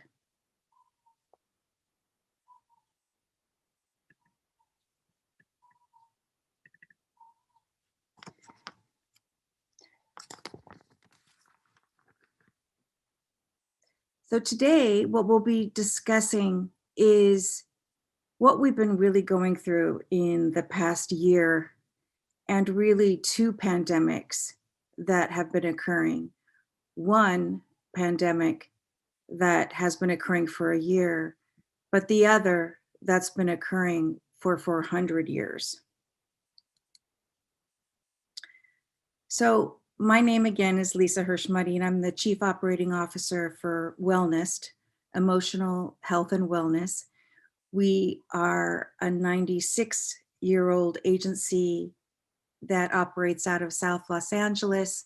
However, we're also in Metro Los Angeles, Boyle Heights, and now in West Los Angeles. Our mission is through a holistic approach to emotional well-being that we offer healing and hope and opportunity to all children, families, and adults that we serve, and that our commitment is steadfast for another century of service. We are experts in trauma-informed, evidence-based practices, strength-based practices, and also culturally relevant and respecting the culture of each individual child, youth, and family. And we have community-based centers in Los Angeles. We're school-based, health centers, client homes, and other community settings, including a walk-in center, including transition age youth housing, and a youth drop-in center, and an access center, and psychiatry services. And I've left my contact information here because I know that this is recorded and we're not going to be able to interact during this presentation, unfortunately, but I invite each and every one of you to reach out and continue this discussion after this presentation. So, mental health and wellness is prevalent around the entire globe. We know that 450 million people worldwide suffer from mental health conditions. 16 million adults in the United States have experienced at least one major depressive episode in the past year. And 50% of all of these lifetime cases of mental health illness begin by age 14, and 3/4 of them by age 24, because the risk and the onset of mental illness and issues rise as a youth gets older. With acute change and trauma in such as this pandemic of COVID, it has been a huge shift for the planet, and anxiety and depression and adjustment are normal in response to abnormal, stressful situations. So COVID has definitely been that for everyone. Getting used to not working anymore in the workplace, not having our children go to school, not seeing our friends and family, having our family members and ourselves get sick, the fear of when we're going to get sick. This is an abnormal normality that we cannot adjust to. And the response of trauma, the response of anxiety is actually a very normal, healthy reaction to a situation that is not normal. We know that the pandemic has caused a spike in anxiety and depression, with symptoms of anxiety rising to 28% from 8%, depression from 6% to 24%, anxiety and depressive disorder from 11% to 33%. And that's from January to June 2019 and May 14 to 19, 2020. 41% of US adults are experiencing these mental health issues. Women are 1.5 times more likely to report mental health as a challenge compared to men. And as a result of this pandemic, what we know is that 6,000 childcare centers in Los Angeles have closed. 95% are owned by women of color. And that means that over 60,000 children don't have childcare. And that means that parents can't work. It means that the economic situation for children and families and parents has become very dire, that people are losing their businesses, people are losing their homes, apartments, and more families are dealing with homelessness. Another complicated factor from COVID-19 pandemic is what's called complicated grief. And complicated grief is a response to loss that's more intense and prolonged than usual, because you can't create a new normal when the loss continues and there's no end to it. And loss contributes to grief in many ways. We know of loss and grief when it comes to the death of a loved one. And definitely with COVID-19, we've seen the death of over 500,000 Americans. And this includes our family members. It includes our coworkers. It includes people that we know in our neighborhood. It includes so many of our fellow Americans, but also loss and complicated grief includes the loss of routine, the loss of school, the loss of work, the multiple losses together, such as loss of job or the loss of the ability to leave the home, the loss of being able to walk around without having a face covering. This multiple loss is also contributing to the response. A lot of times we call the mental illness, but what I like to talk about is mental response or coping mechanisms, because depression and anxiety are coping mechanisms. They're not necessarily an illness. They are a natural response to abnormal reality, as I talked about before. What makes it dangerous, makes it difficult, is when the functioning of people is inhibited. And I'm going to talk about that in a minute. Compounding this factor of COVID-19 pandemic is the pandemic of racism, systemic injustice, inequality. And this isn't something that began this year. This is something that has gone on for 400 years of oppression. And we are recognizing this year, it has become into heightened awareness as we recognize the murders of George Floyd, of Breonna Taylor, Ahmaud Arbery, Elijah McClain, and so many more brothers and sisters that have been murdered, and the oppression continues. But what makes this different? What makes this different than the other 399 years of oppression that people of color have experienced? That increased coverage in the media, people are home, people are heightenedly aware of what is happening around them. And this has really had an impact on one of the factors that has had an impact on the way that the world is responding. And it's horrifying.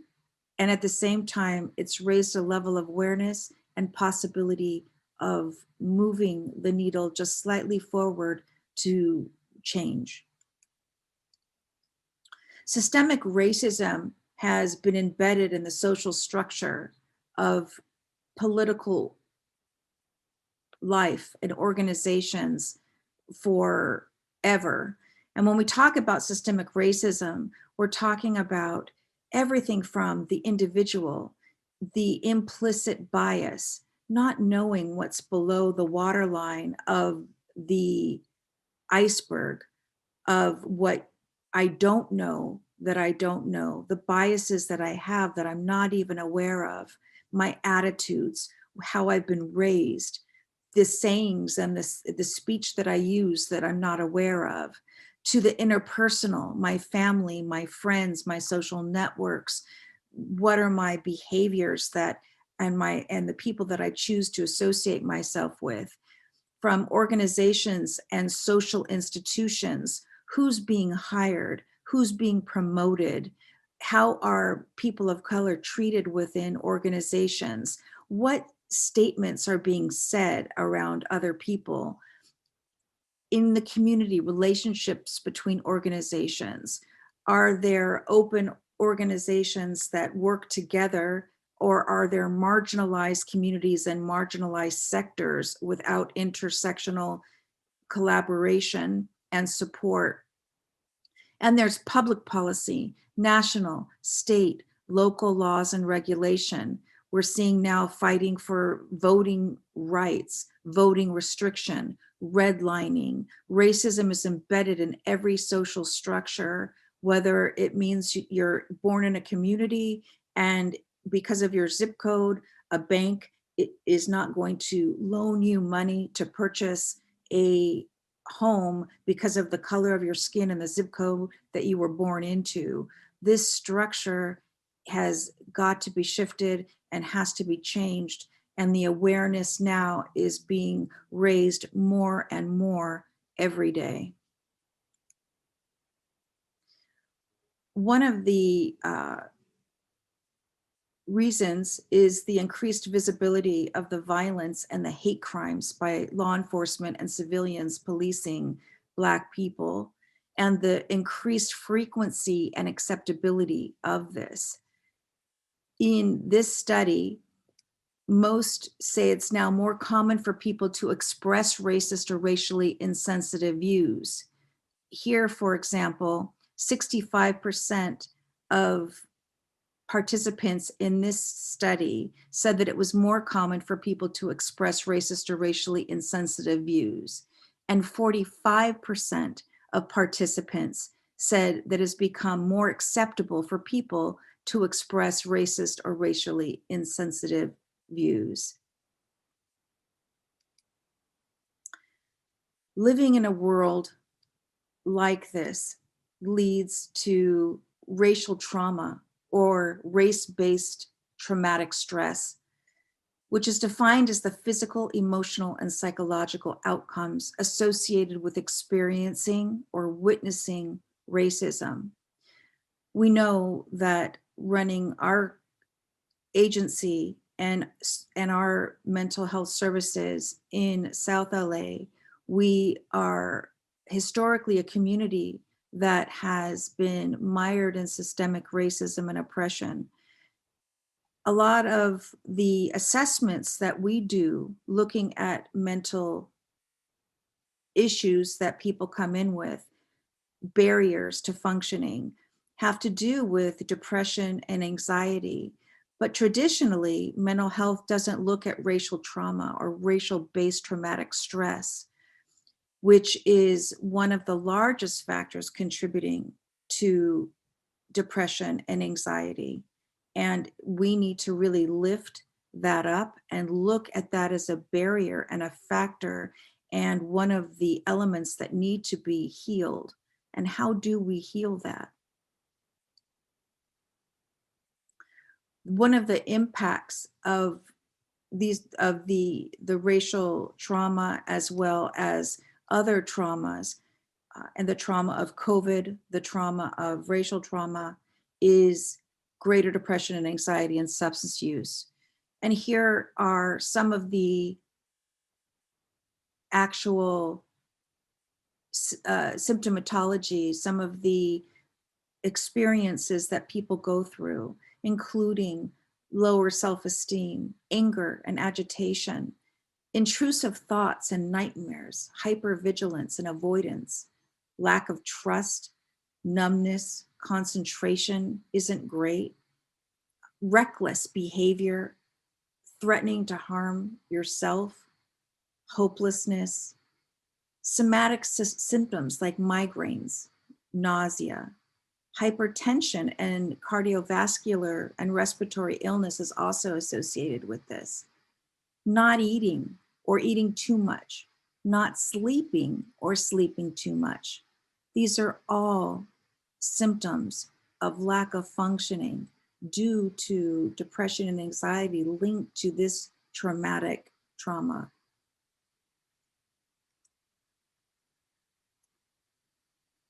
The relational concerns having to do with distrust and fear, withdrawal, thinking the worst in every situation, reacting disproportionately, never taking a vacation, forgetting why you do your job, decreased performance at work, increased arguments with your family, decreased social life, isolation, withdrawing from friends or family, loss of interest in things you liked to do before.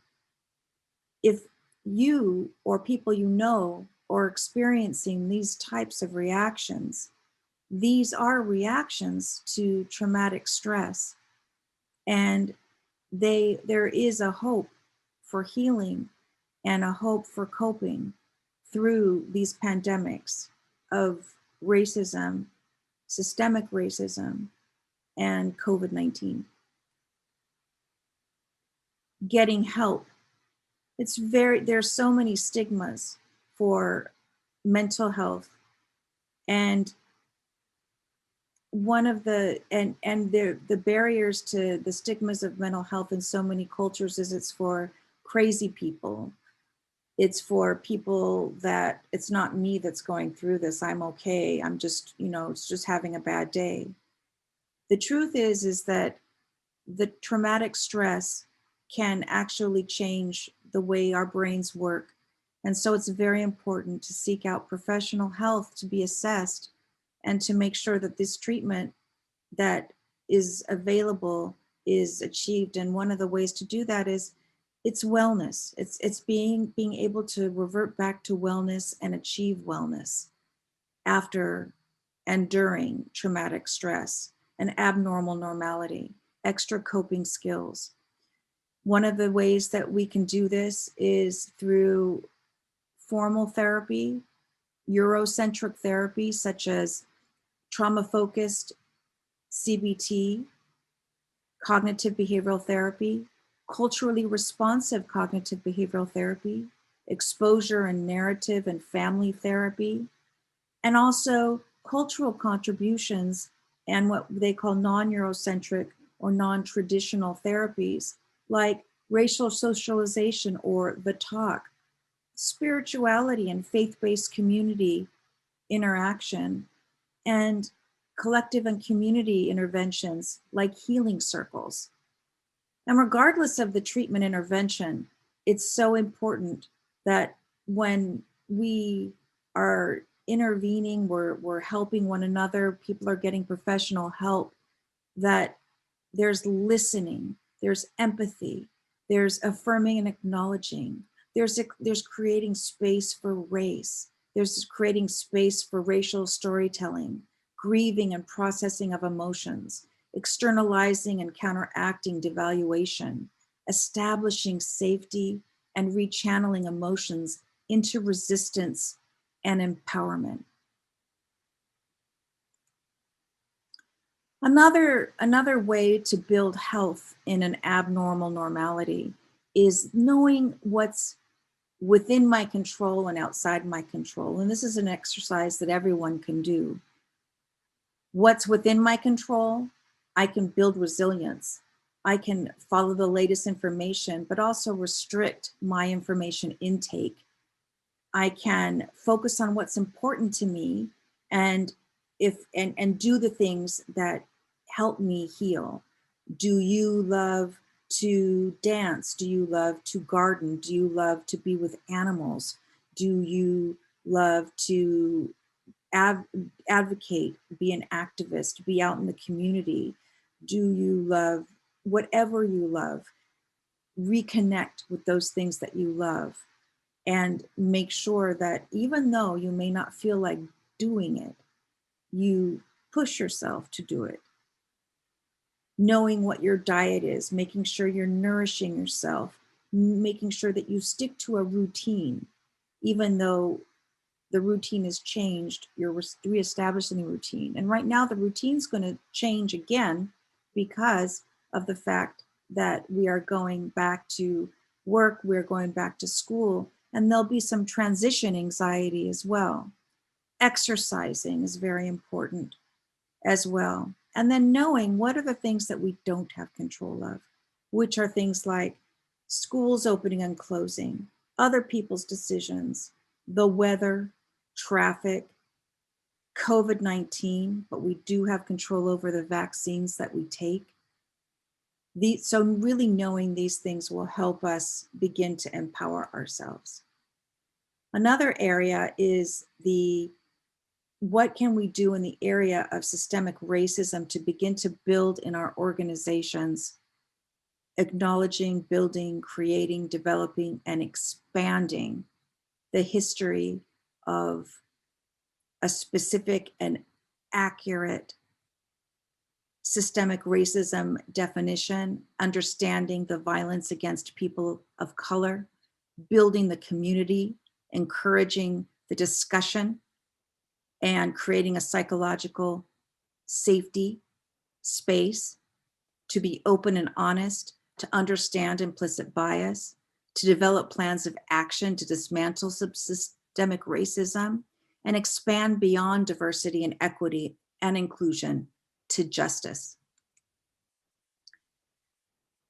Support emotional well-being and physical health, and also include health equity and justice by addressing income disparities, moving beyond the standard diversity trainings to offer people of color's culture and history, looking at power, privilege, and oppression, stereotypes, unconscious bias, like I had said, and also giving tools of how we in organizations can talk to one another about implicit and unconscious bias and working together to break through those barriers, and supporting employees of color in our organizations by validating experiences, creating safe spaces, and making sure that nothing is in the way so that they may amplify their voices. And finally, motivation follows action. It doesn't matter how slow you go as long as you don't stop. Sometimes we don't feel it and we don't want to do it.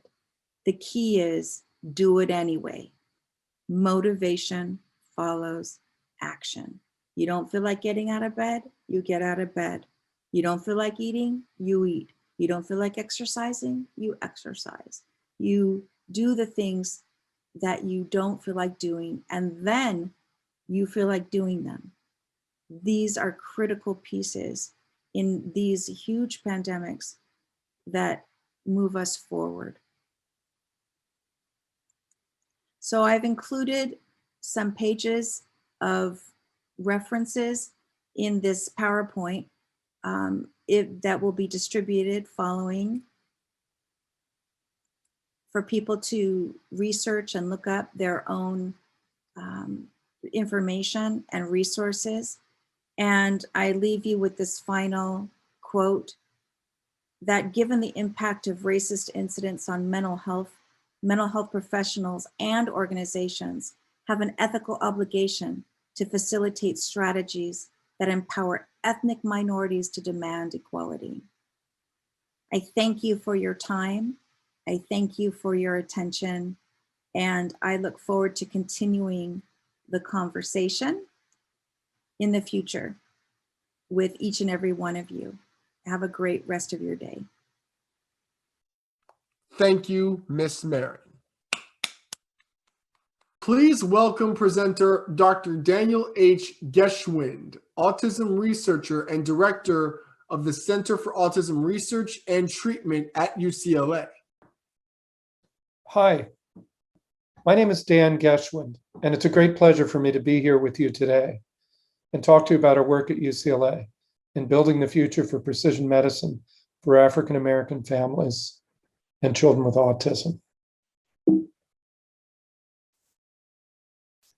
This work really represents a very strong partnership between our work at UCLA and the Special Needs Network and others in our community. So today, I'm going to basically talk to you very briefly to introduce where we're going in terms of what is precision health. I'll help define that and describe a little bit of where we're going. Then I'll introduce a little bit about genetics and autism, and then I'll talk about what these genes mean for clinical practice and treatment, as well as discuss a little bit about the work that we've done connecting our genetic research to health disparities. I consult for Ovid Therapeutics that's trying to develop therapies for autism, but nothing that I'm talking about today is relevant to that. I just like to make that disclosure. So in terms of precision health, it's really a revolution in healthcare. Today, most medicine is reactive, population-based, essentially one size fits all. Precision health, we're talking about predictive, preventative, and especially patient-centric model of care. You can see what we have here is it's not like we're ignoring the population. We look at the individual and try to understand the individual by comparing them with the population, but our focus is on the individual. So this is a quote from President Obama deliver the right treatment every time to the right person, as he initiated the National Precision Health Initiative. But of course, as Niels Bohr said almost 100 years ago, prediction is very difficult, especially if it's about the future. So we have a long road to go, but we're on that road and we're going to get there. So you wouldn't wear just any pair of glasses. You wouldn't wear, a prescription for somebody else. But that's essentially what we kind of do in medicine right now. And part of it is because we don't know how to tailor medicine for you.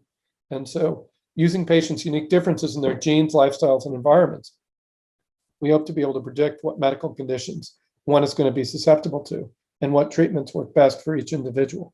It's an approach that emphasizes the ways in which your disease risks are unique and different, just like your other more obvious characteristics. So most drugs prescribed in the US are effective in less than 60% of treated patients, but we know that how you metabolize a drug, whether you're a fast metabolizer or slow, will change the level and likely is related to response to many drugs. That's just one example of the kind of genetic predisposition that leads to differential drug response. The place where precision health is being most implemented today is in cancer. This is an example on the next slide. A 35-year-old patient was dying of myeloid sarcoma, which is a rare tumor. He was about to enter hospice care, but he consented to sequencing. Sequencing revealed a mutation in a gene, and that gene is targeted by a drug called Gleevec. It wasn't among the drug's original indications, but knowing that Gleevec targeted that gene, they gave him that. And months later, he's still alive, although he was about to enter hospice. This is in 2015. There are thousands of stories like this. In fact, about 6% of cancers, now when they're sequenced, identify a mutation that indicates very specific targeted therapy. So the notion is, even if you have tumors that are from different parts of the body, it doesn't matter whether it's a prostate tumor or a breast tumor. The key is the mutation. The mutation indicates what drug is going to target that. So patients with tumors that share the same genetic abnormality, regardless of tumor type, will receive the drug that targets that specific abnormality. Right now, this is about 6% of patients. In 10 years, it could be as many as 50% or more, as long as we keep going on our current trajectories. The way we get there is by sequencing more and more tumors. So we're at the really beginning of what's going to be an explosion in genetic discoveries across populations. And this is because the cost of genome sequencing has dropped substantially. It's now below $1,000 per individual in terms of its actual reagent cost. Of course, there's other costs in interpretation and giving back results to patients, but the cost has dropped by, this is a log scale. So, this is an extraordinary drop from $100 million to less than 1,000. And this leads to more and more patients having their genome sequenced. And again, the more we sequence, the more we understand about disease. So within 1 million patients, there might be 100,000 who have diabetes. And we want to know what's different about the genomes of those people who have diabetes. Are there predictive things in their genomes that would have told us that they were at higher risk for diabetes, et cetera? Same thing with autism and other psychiatric disorders. So we hope to get a more accurate understanding of the risks for human diseases. We can identify new drug targets by identifying new genes.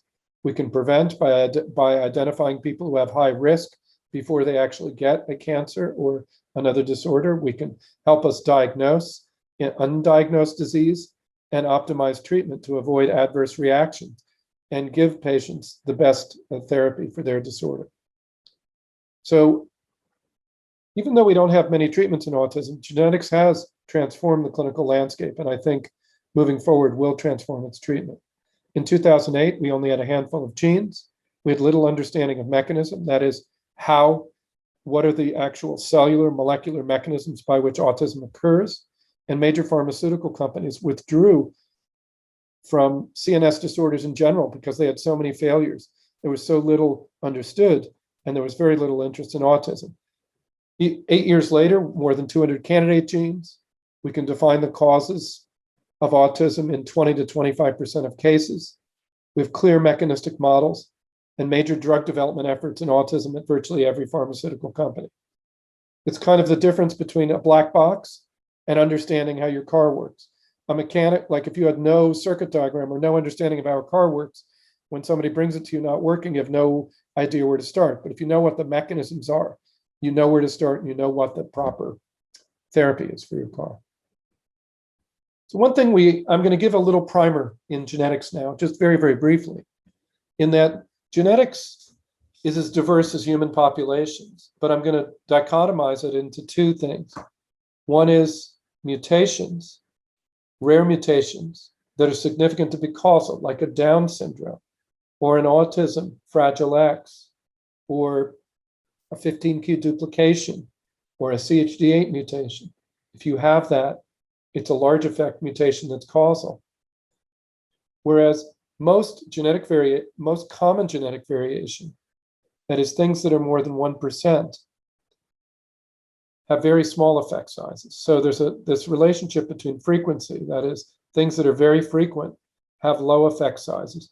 Things that are very low frequency, that's where the large effect size. So these are rare mutations, large effects. And the reason is because natural selection and evolution works in our population to weed out strong bad actors. And so over hundreds and hundreds of years, things that were present in our common ancestors are weeded out. And so it's only in small populations that we end up seeing large effect mutations. And so the common genetic variants that we all share that are greater than 1% in the population contribute to disease in an additive fashion. One of these, or two, or five, is not enough to cause a disease. Each one is a minor contribution, but additively, after you have hundreds of these, let's say, you have increased risk for disease. And so it's on a continuum. Depending on how much you have, that indicates your risk. So there's not a one-to-one causal relationship between common genetic variation and disease. Now, rare mutations, even though they're rare, still play a big role in disease. So for example, in autism, rare mutations account for about 15 to 20% of cases. So even though each gene is a rare mutation, when you add them up, it's a lot. In general, if we look at the whole US population, about 7% of people have a rare disease. So even though they're aggregate less than 1 in 1,000, 1 in 2,000, these rare diseases add up and are quite substantial. And in fact, in neurology, we can identify these rare mutations by clinical exome sequencing, that is sequencing the protein coding part of the genome. And you can see in these 4 papers, this is a review of the literature from UCLA, we get the rate of diagnosis with this single test is over 25%, averaging 26%. And so these rare, what we call Mendelian, that is recessive or dominant forms of disease, are estimated to account for about 7% of patients. So again, there is huge clinical utility, even in identifying rare variation, to give people their diagnosis. And I'll discuss that in a bit, why that is. Now, how about the common genetic variation? How does that work?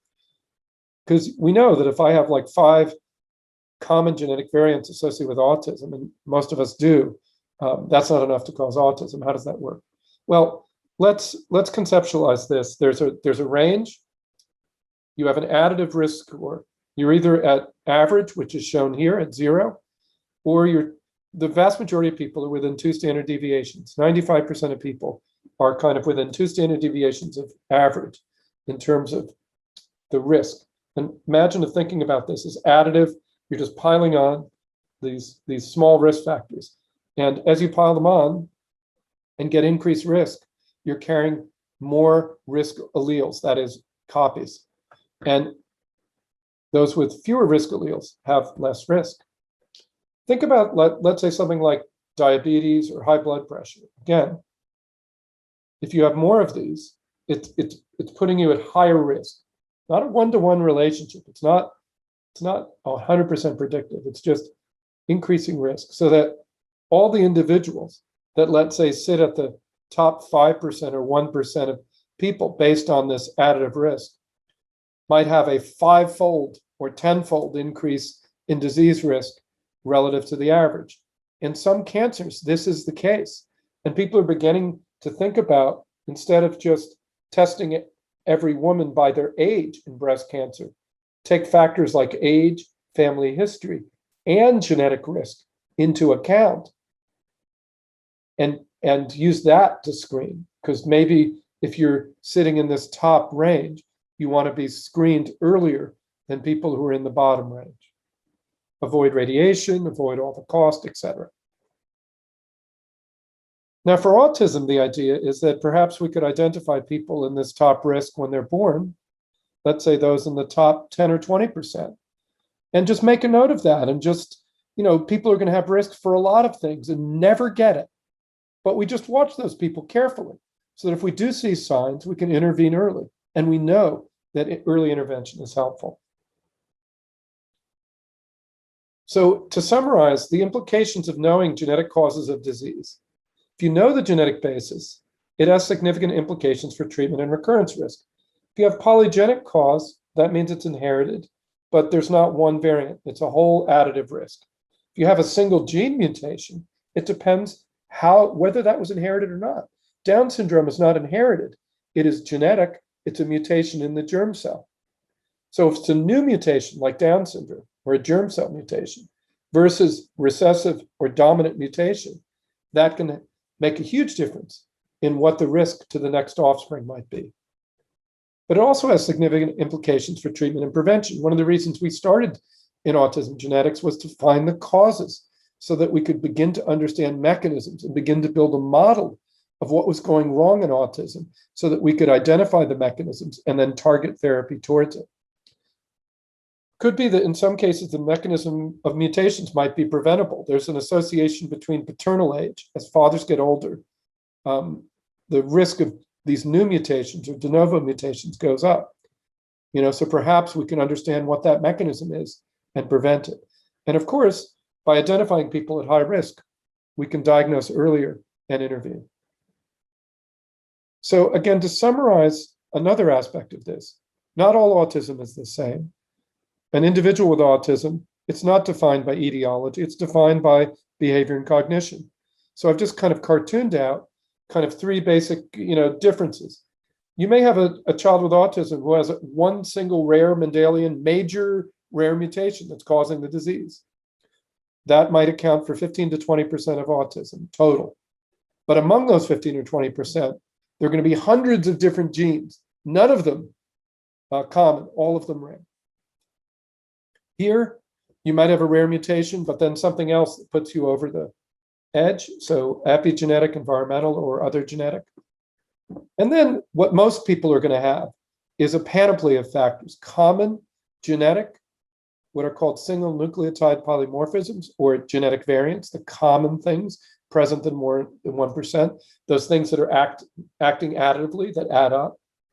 And they may act with other environmental factors, epigenetic factors. These are non-DNA sequence, but things that influence the DNA folding and how it's working, as well as structural chromosomal variation, which may be a rare mutation, but also could be common as well. So again, we have this very, very complex picture where, no two children with autism are really exactly alike in terms of their genetic makeup, although there will be cases where you have certain types of rare Mendelian mutations that have a very, very similar kind of syndromic phenotype, let's say like Fragile X.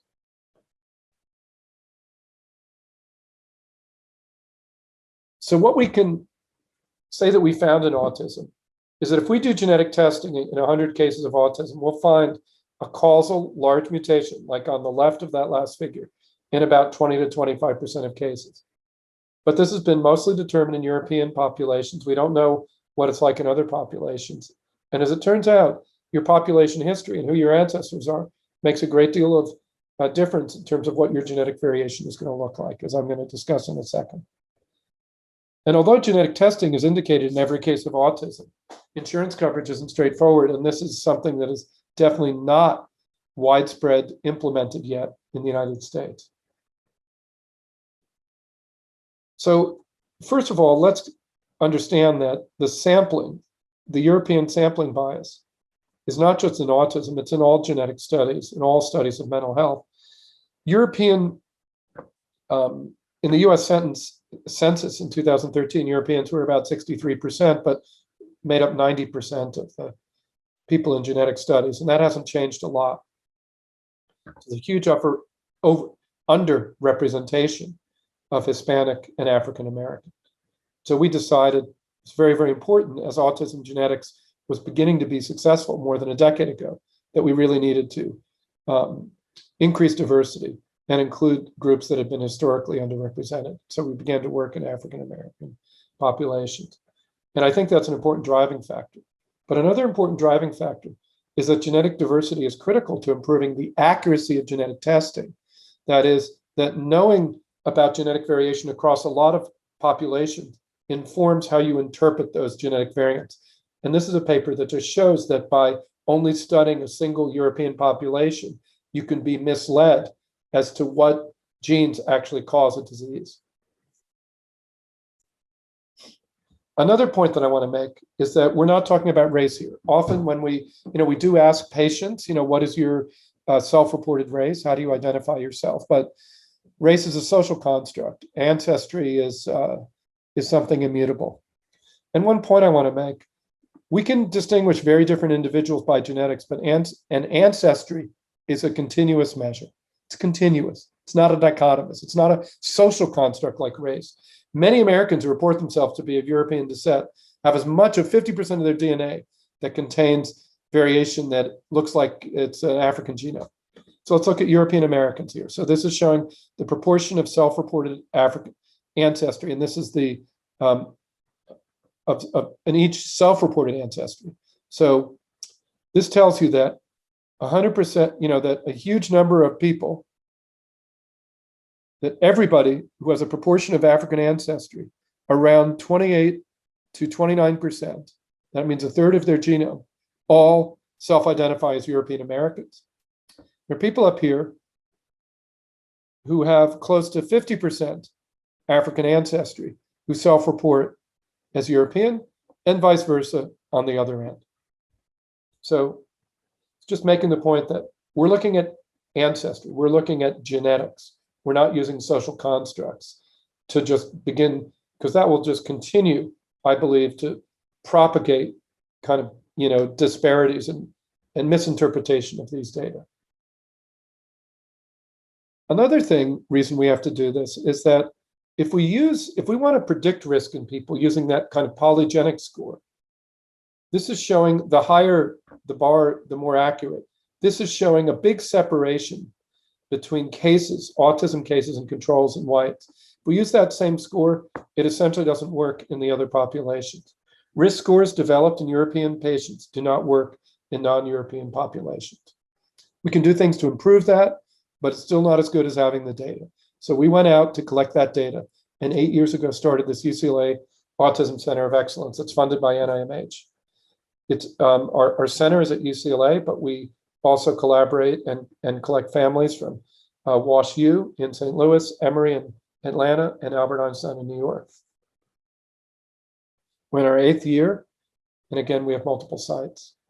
And again, although most risk factors for autism still remain unknown, we still have a lot of work to do. We felt it was time to increase diversity before we knew everything in Europeans. Even though we only might know 5 or 10% in Europeans, we knew essentially 0 in African Americans. So we aim to identify genetic risk variants in African American autism families and study some healthcare disparities while we're doing this. So we've made amazing progress. Just recently, we're up to close to 800 families, but this is more than 800 families have been ascertained. But these are families that we've actually done genetic analysis on. And these are the different forms of genetic analysis. We've sequenced the genome in about 1,000, the exome in another 1,300, and genotyped, again, another large sample. And in the end, everybody will be genotyped or genome sequenced or exome sequenced, and we'll have all this data together. What assay has been done at what time has depended upon our collaborators. For example, we had an opportunity to get all of this done for free. And what that allowed us to do is to collect more families, which is what we want to do. We want to build up our database as large as possible so we can have the largest impact. So we waited until we had a critical mass of over 500 families to begin the analysis. And now Sam Jensen, a talented graduate student in the lab, is in the middle of analyzing all the genome and exome data. And hopefully in the next few months, we'll have results from that. But certainly the next time I talk with you, we'll have detailed results. So what is this really contributing to the whole world of autism research? Well, I'm showing it here. Agree, which I developed with the Cure Autism Now Foundation originally in 1999 or 97 or so, and that was taken over by Autism Speaks more than around a dozen years ago, 15 years ago, only has 4% African Americans. The Simon Simcox collection has 6%. Spark, which is a huge Simons initiative to collect 50,000 autistic children and sequence them and their parents, has 9%, which is really great. I mean, that's at least close to representative of the US population. And our ACE over the years has 90%. The last 8 years has been 100%, but we started with a small pilot that was doing several different ethnicities when we were starting this recruitment. But the point is that we've essentially, and by the time we're finished, we're going to, essentially double what's been out there. And between us and Spark, have in the range of 4,000 to 5,000 families recruited, which should give us power to really detect quite a bit in this population. If we look at the ancestry, let me explain what we're seeing here. This is the proportion of ancestry. The blue is African, and we can see here these are known populations that have been genotyped. This is Yoruban. This is a Maasai from Kenya. This is another Kenyan population. So the kind of African portion, especially, is in this dark blue. The European is in green. Asian is in red. This is Japan, and so one can see that there's a range, that nobody is one or the other. We're a continuous range of genetic ancestry, but that the average is indeed right around what's known, which is 81% African and 16% European, with a little smattering of other stuff thrown in. So we're going to be doing our analysis, focusing on which ancestry and which, the various genetic population mutations or variants come from, so that we're actually again, not doing this based on race, but doing this really based on true kind of genetic background, and so that this can be interpreted. Sorry about that. So we've also been doing a health disparities study along with this, because we figured we're going to have the largest collection of African American families participating in any autism research study by the time we were finished, that we should get some information as to what have been the experiences, what have been patient and family experiences. And so one thing we see is significant delays. And this was finally published last year in the journal Pediatrics. Almost 40% experience a significant wait time. That's probably not unusual, but what's really unusual is the lack of available professionals in their area. 31% experience that. Nearly 40% required more than 3 visits if we add these two numbers up. And so it's really an access and misdiagnosis issue that's really driving most of this. Just to emphasize that again, this is the paper and the reference in Pediatrics in September of last year, right smack in the middle of COVID. There was a 42-month delay after the first parental concern brought to providers' attention. 30% endorsed access to provider as a key element of delay. And more than 40% had to see 3 professionals prior to getting the correct diagnosis. So a lot of misdiagnosis. And this paper was deemed so important by the editorial board of Pediatrics that they commissioned an editorial from these authors below, who were very supportive and lauded the study and made several really critical and important points about structural racism and autism, and I urge you to read it. But again, they emphasize this issue of access, that is, where people live, as well as the demographics of providers, as well as other barriers to equitable care, such as the type of insurance, as well as implicit bias in kind of diagnostic, diagnosis that are going on. Why are African American kids diagnosed? Why does it take 3 or more visits? Why do 15% take, more than 6 visits? It's, so it could be that, it's known that African American boys are often given diagnoses like oppositional defiant disorder, which have a pejorative tone to them instead of autism initially. Hopefully that's changing. And if that is really the case, and that's partially driving this, we have a lot of education and work to do. But at least by identifying these factors, we know what has to be changed. We've quantified. Even worse in some ways, the workforce. Only 2% of developmental neurodevelopmental pediatricians are African American.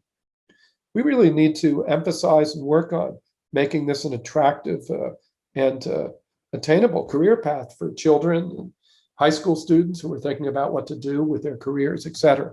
So again, a lot of work to do in workplace development and education, as well as dealing with the structural racism that we're all aware of. So what are we doing to begin to change this? Well, one thing we'd like to do is to be able to raise money to from our community to begin to treat all of these patients and identify them early. That's what's happened in WashU. In WashU, one donor has provided the funding for the WashU site to begin to offer treatment to most of their children, which is something we're very interested in doing. So WashU and Emory are also developing a biomarker based on eye movement that can help to early detection. We work at UCLA using EEG biomarkers, and we also think that genetics can act as another biomarker and see if we can make earlier diagnosis and change outcomes in that way.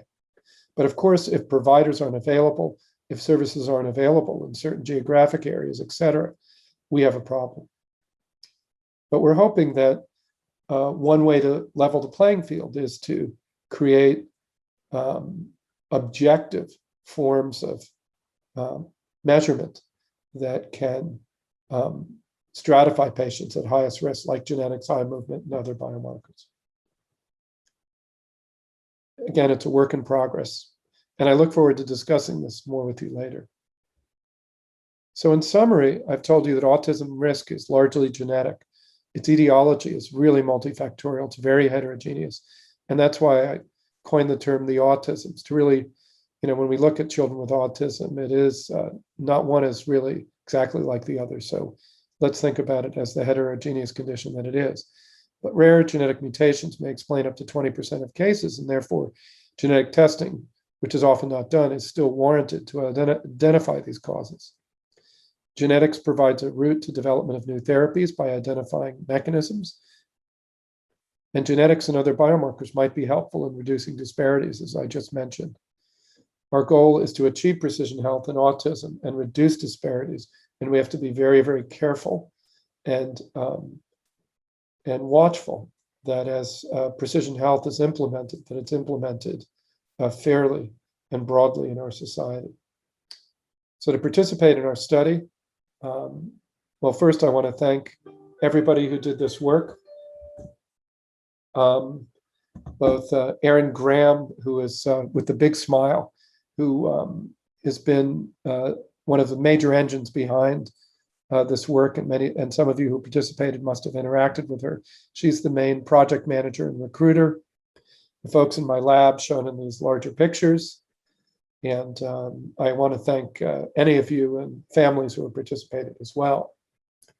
Erin and I have also been, she's also been helping me by writing articles that we're trying to get out into the community. So she's helping me with communication of new findings and other things that may be of interest to the community. So to participate in our work, you can contact Erin. Here's her information. You can look at the CART website or my lab website as well. But again, I look forward to later in the day having discussion with all of you. I think we're going to have a question and answer period, and I'm really looking forward. I hope that some of what I told you has sparked some interest, even some controversy, and I'm happy to discuss, and really looking forward to hearing from you later. Thank you, Dr. Geschwin.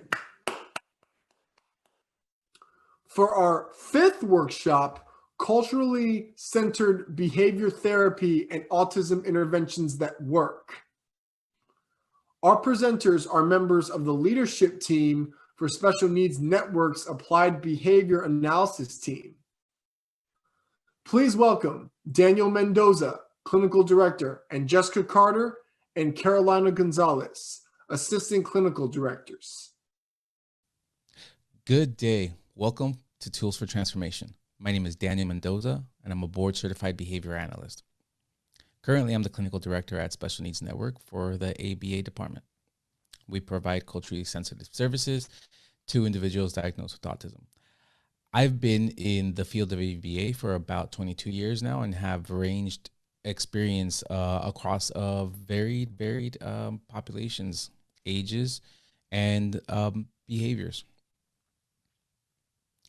At Special Needs Network, I've worked for 11 years, and I've been involved in a multitude of programs. I've been involved in Youth Employment Leadership Empowerment Program, Camp JPEG, and as I stated before, I'm involved in the ABA department. So we want to talk a little bit about accessing culturally sensitive services. It's accessing culturally sensitive services, and cultural sensitivity is very important to us here at Special Needs Network. Given that we work in a predominantly Black and Brown community, we want to make sure that people of color do have access to services that they feel are sensitive to their needs. Before we get into that, we're going to talk a little bit about what it looks like to really access services from the beginning. So we're going to start off with signs of autism. I'm not necessarily going to give you a rundown of symptoms or how to diagnose your child, because clearly you as a parent could not. However, you could express concerns to your pediatrician. So what are some things that you as a parent should be aware of and you could bring up to your pediatrician? So does your child not speak as well as his or her peers? When your child is around other kids, is he or she expressing themselves at the same level with words? Does your child understand the same level of words? You ask your child to touch their nose, are they touching their nose? If you ask your child to come here, will they come here? When your child wants something, will they ask for it? Now, what we're asking you to do with regard to this is look at your child and then look at their peers. So if in looking at them and looking and comparing them to their peers, then you can make a little bit of a determination and bring that concern up to your pediatrician. Other considerations, not necessarily responding to his or her name, acting as if he or she is in her own world. Sometimes children with diagnosed with autism, you will call their name and they'll maintain their focus on whatever activity they are engaged in.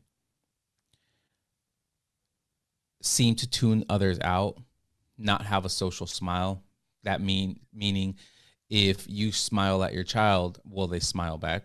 Now, again, all of these things could happen in the typical neurotypical child. However, given some of the possible signs, what we want you to do is to have a conversation with your pediatrician or kind of make a list of things that you are concerned about. They seem unable to tell you what they want. They might prefer to lead you by the hand or to get stuff that they desire. Have difficulty following simple commands. maybe they're not necessarily just bringing things to you where they want to show you certain things, when they want to show you maybe something that they drew or something that they're playing with. These all in concert, all of these things put together may be possible signs of autism. Have repetitive, odd, or stereotypic behavior, lining up cars, lining up trains, playing obsessively with trains is a big one. And another one that's very stereotypic and could be a little rigid is the way they interact with YouTube. That's a big one that we've seen. Some of the things that we see is kids will rewind the same portion of YouTube and watch it over and over and over again. If your child has tantrums, excessive tantrums, when you want to transition them from one activity to another, these are all possible signs of autism.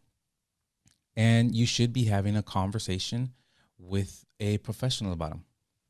So should you see some of these or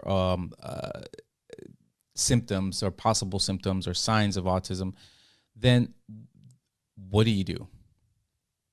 So first and foremost, you have to speak to your pediatrician. That's where you always want to start off. Speak to your pediatrician, give them the list of items that you are concerned about, and essentially get into a doctor's visit. See what they tell you. One of the things that I've heard in my 22 years of experience is boys develop a little later. Don't let anyone give you that reasoning if you really feel uncomfortable. So, and even if you don't, just to be safe, the safest thing that you could do is possibly get a second opinion. So let's say you spoke to your pediatrician. Let's say they kind of say, okay, there may be something there. Let's figure this out. So they should be giving you a referral to a psychologist and or the regional center. Some pediatricians, some medical programs have direct communication with the regional centers. Others don't, but they should at least be able to give you some sort of documentation that you can then take to the regional center. Or you might be able to see a psychologist should your insurance provide for that.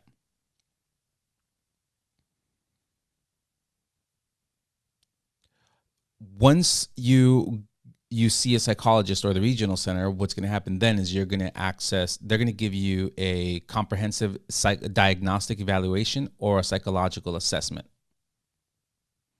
Some will provide you just the prescription for ABA. So a comprehensive diagnostic evaluation or a psychological assessment are essentially the same thing. It's kind of making an assessment. They use specific measuring techniques to figure out if an individual falls within the autism spectrum. Some people, like I said, will provide you a prescription for ABA. Once you have that on hand, then once you have either the comprehensive diagnostic evaluation on hand, the psychological assessment, or the prescription for ABA, then you should be able to contact your insurance company or your managed care plan, and they should be able to give you a list of ABA providers. That list of ABA providers, you can call and kind of figure out who you want to access services from. That ABA provider will then complete what is called a functional behavior assessment. It's kind of like that's the very first step of ABA. And after that functional behavior assessment, then you will go into ABA therapy. So this whole process here could take anywhere from the point that you speak to your pediatrician to the point that you're in ABA therapy. It could take anywhere 9 to 12 to 18 months. So when we when we initiate this this process, the sooner you initiate this process, the better it is. So if you, as we spoke in the previous slide, if you see any of these signs, a combination of these signs, if you have a hint, if you have any doubt, it is very important that you engage in this process so that your child can access the services that they need, essentially. And when we're working with children with autism and children in general, but today we're talking about children with autism, time is of the essence, meaning that a lot of the skills that need to be worked on, or a lot of the behaviors that need to be worked on with children with autism, can be worked on, and we can provide treatment to children and help them be able to exist within their environment in a successful manner like their peers. And essentially, the sooner the better. The sooner we're able to get into that, the better. So a little bit about culturally sensitive. So now you're in ABA services. So what does that look like?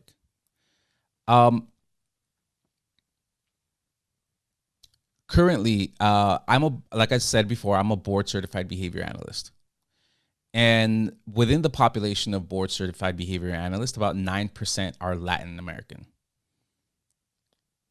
About 3% are Black or African American. The population of demographics within the United States at the moment is about 13% Black and about 18% Latin American.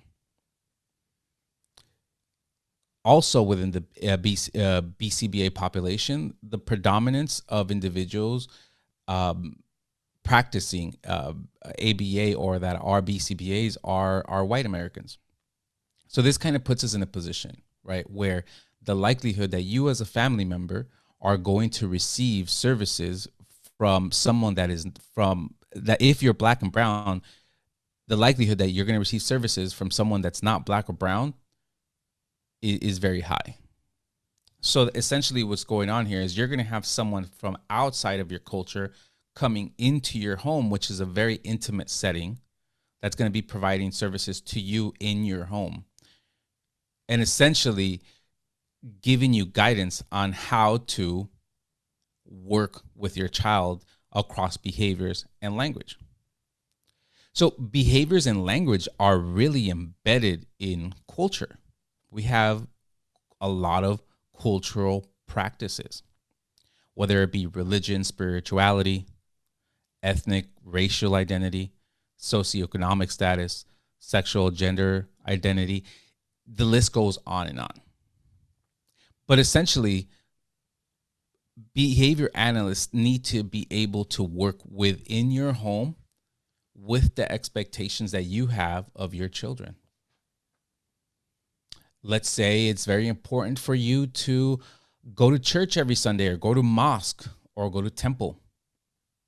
And let's say this is very big in your family and you want your child to be able to exist within this environment, and you want them to be able to, one, not have behaviors that are going to significantly impact the environment or disrupt the environment. And two, you also want them to be able to socialize and meet other people within this environment, which is a spiritual environment. Well, your ABA provider, this is a conversation you need to be having with your ABA provider. You should be able to talk to them and let them know this is important to me. How can we get to this point where we are working on this within this environment? Now, it may not be the time. The behaviors may be so disruptive initially with autism that it may not be appropriate at the beginning of therapy to be in that environment immediately. However, there should be a plan.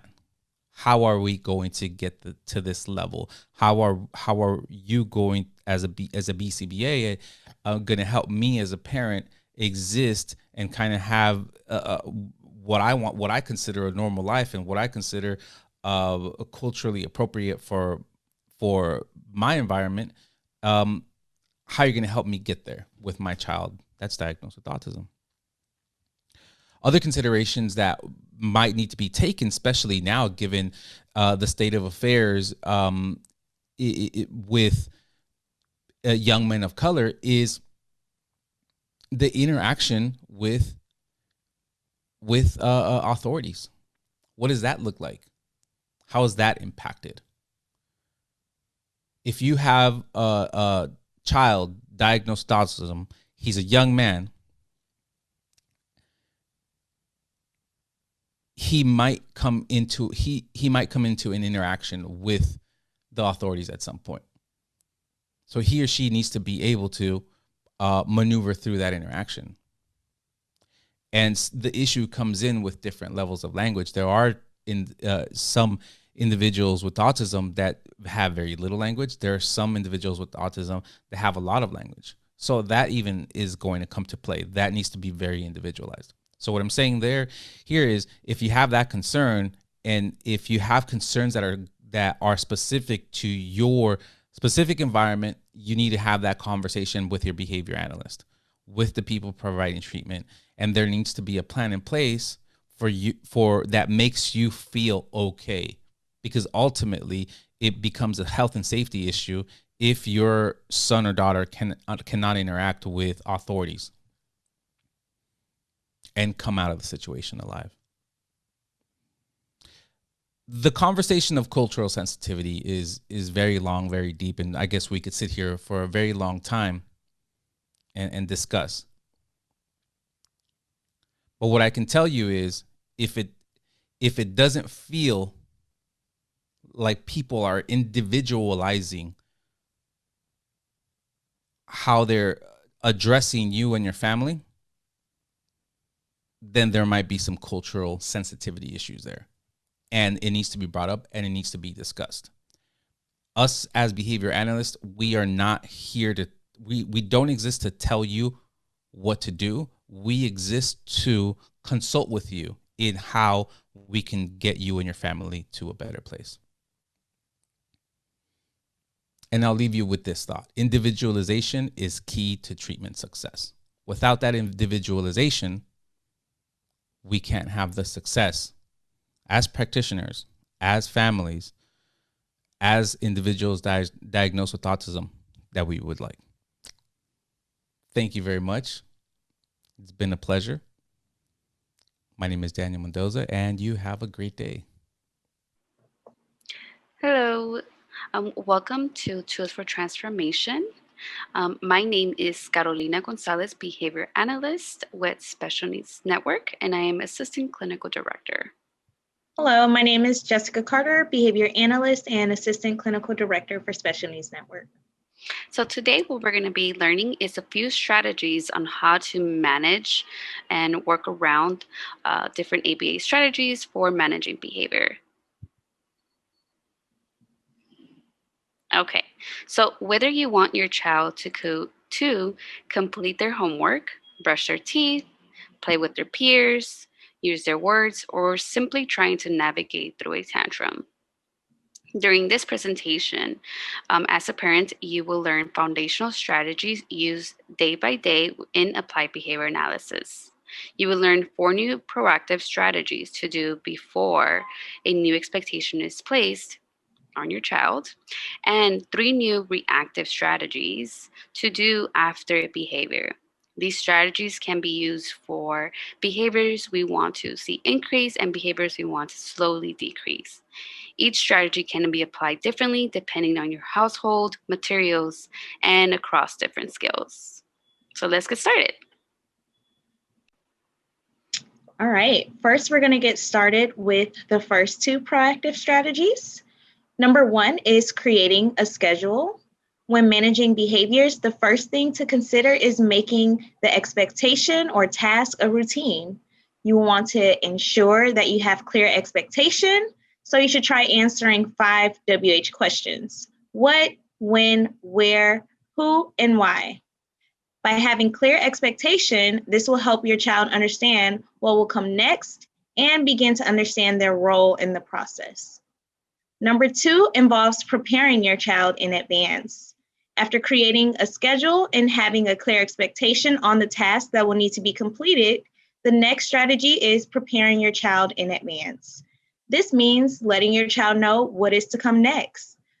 For example, a lot of students are returning to school from Zoom sessions and in-home school on telehealth. So you want to prepare them that school is going to return soon, and by doing so, you can decrease the chances of behaviors occurring. So letting your child know that school will return in 1 week or however many weeks are to come, and consistently reminding your child that school is coming up, you're going to be going back into school. Or maybe you can talk about how a task is coming up at home. Maybe you guys are going to complete homework or you're going to brush teeth soon. So you can let your child know in advance. In about 5 minutes, we're going to do brushing teeth, or in about 5 minutes, we're going to complete homework. By using this strategy, you can decrease the chances of having challenging behaviors and not catch the child by surprise. Next, we are going to discuss the last two proactive strategies. Number 3 is providing choices. Once you have created a schedule or routine and informed your child of the expectation in advance, the next strategy is providing choices. You can provide choices of non-preferred tasks and also provide choices of reinforcers to be earned after the task is completed. For example, when completing a non-preferred task such as reading, you can say, do you want to read for 20 minutes or would you like to read only for 30 minutes? And you can also provide the choice of the reinforcer after the task is completed. For example, do you want to play the Xbox or do you want to paint after reading? By providing choices, this helps increase the motivation to complete the task and also involves your child in the decision-making process.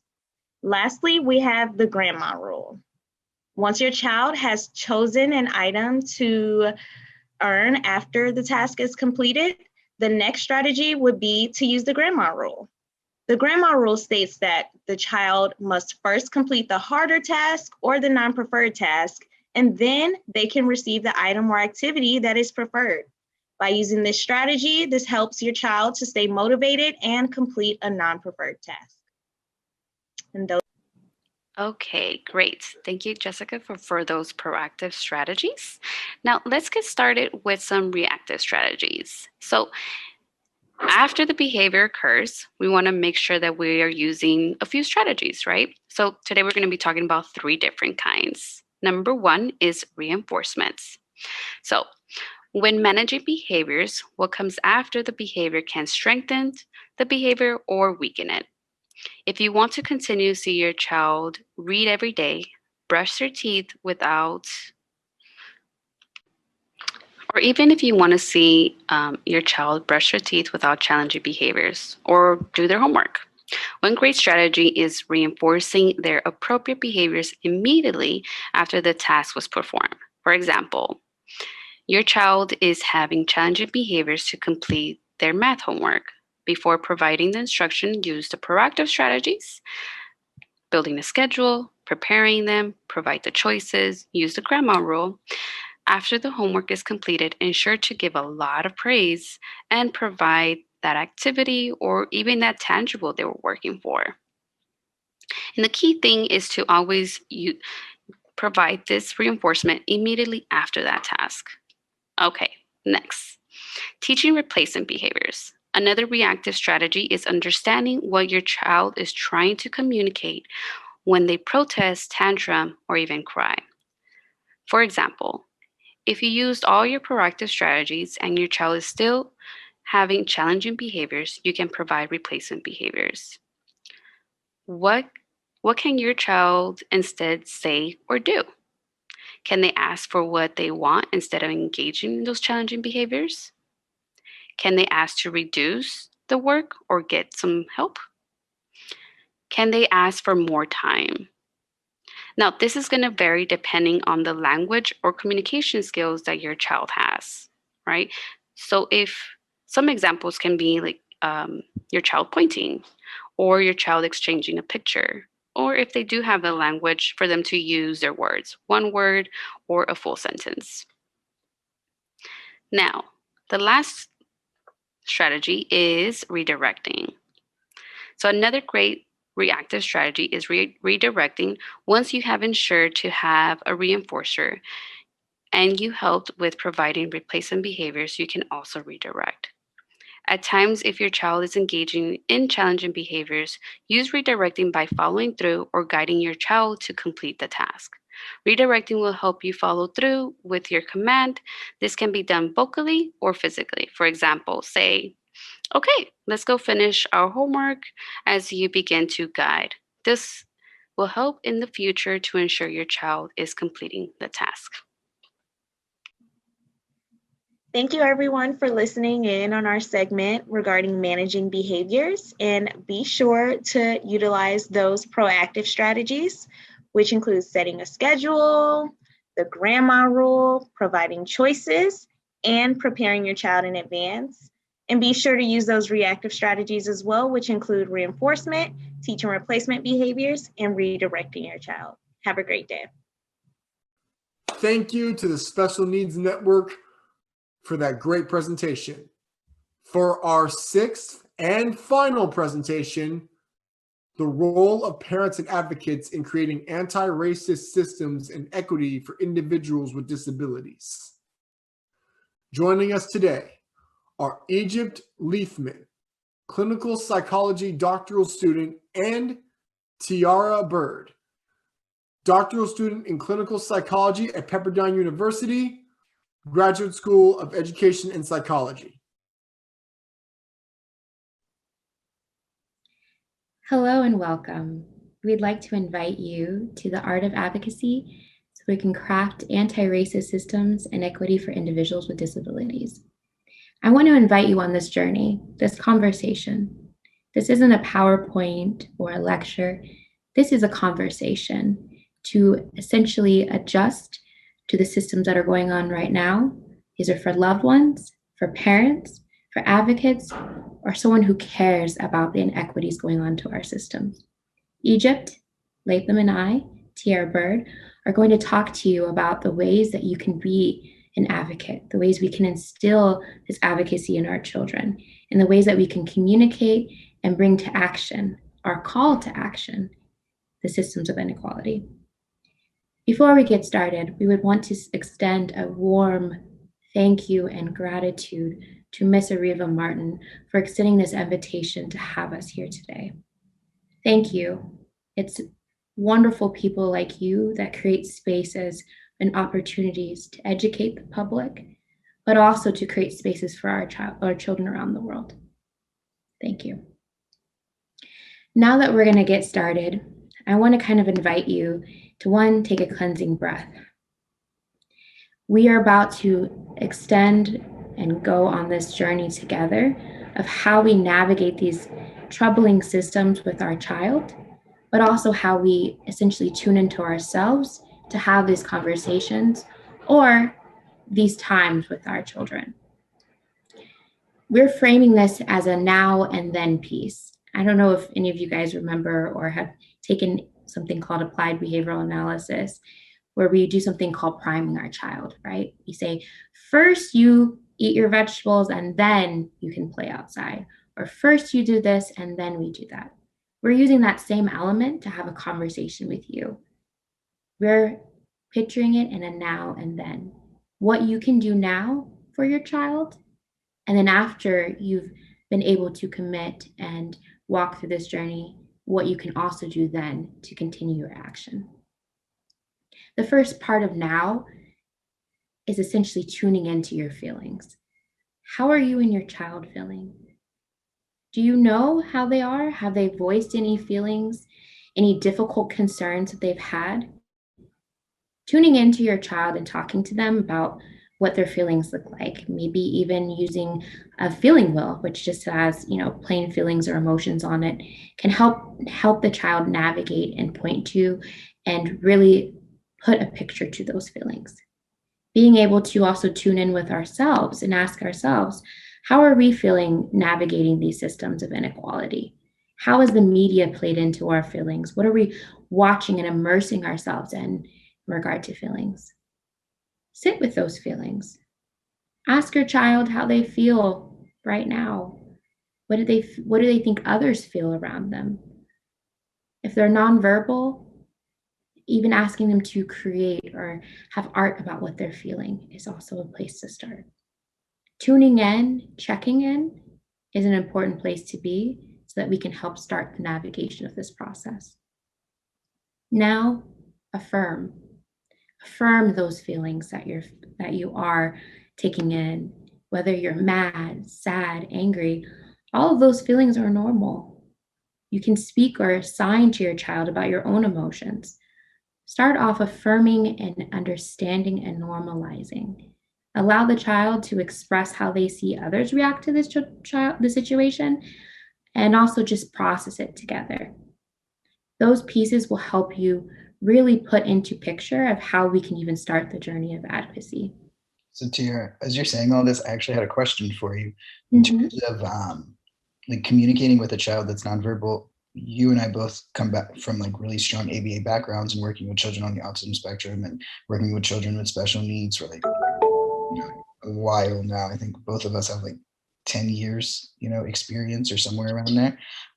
So what would be some advice to give to parents, teachers, advocates to work with children and talk to them about things like this, children who are nonverbal?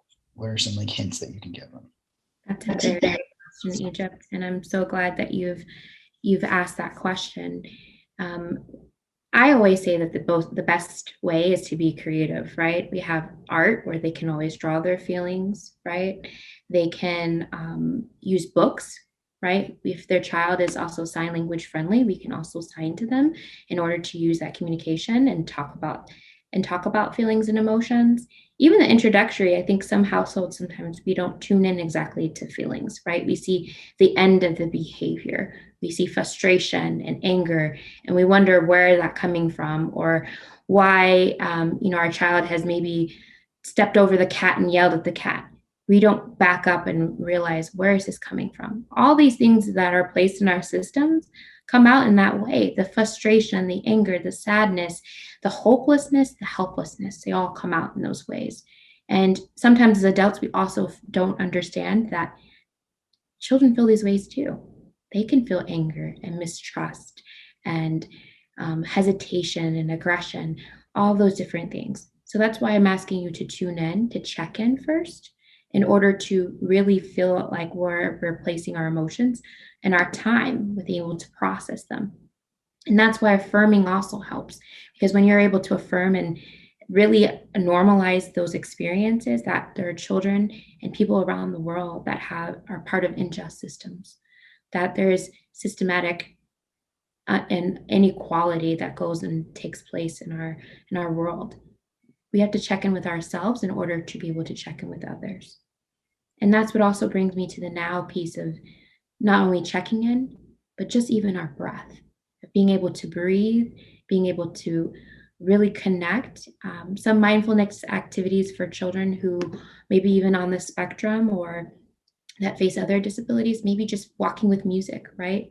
Or listening to instrumental music that doesn't have any words, or just essentially asking them to take a deep breath, close their eyes, and picture a place that they've liked to be at or have been. Sometimes those little moments like that will keep us grounded and reminded of why we're trying to initiate the work that we're going to do. And the other piece to the now is just initiating that conversation, right? After we've checked in with feelings, after we've asked ourselves, how are we? How are we coping? That's when we want to communicate. We want to involve our family, our partners, our child in this conversation. We also have some resources that we will post at the end of this conversation about how to talk to our child too, continuously about this, right? If our child is nonverbal, we're going to ask that we draw our feelings, right? Or maybe even act out our feelings. What does role play look like if something was going to happen? If a cop stops you and asks you, what are you doing? Where are you going? How are we role playing that conversation? How do we decompress some of our fears? And how can we apply our situation and our conversation in a way that systematically supports our child to navigate these systems? Here, I had another question for you.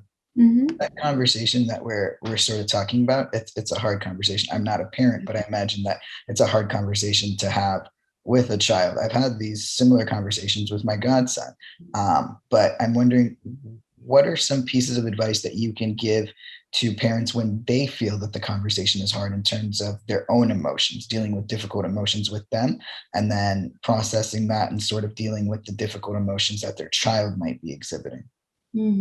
Yeah, I think that's such a valuable question in the fact of just processing feelings, right? Because one, as a parent, I always have to tune into myself to figure out what am I feeling in order to navigate and advocate for my son, or even as an aunt or as a sister, we're all having these different systems that we're navigating, right?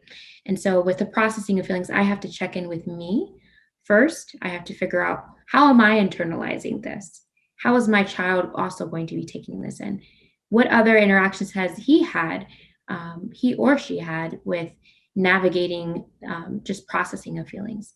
Maybe you have a child whose behavior comes first, right? And that's when I talk about the walking back piece. Let's figure out what happened first in order to look at the actual behavior. But we start then for checking in with ourselves, affirming our child in regard to the feelings that we have.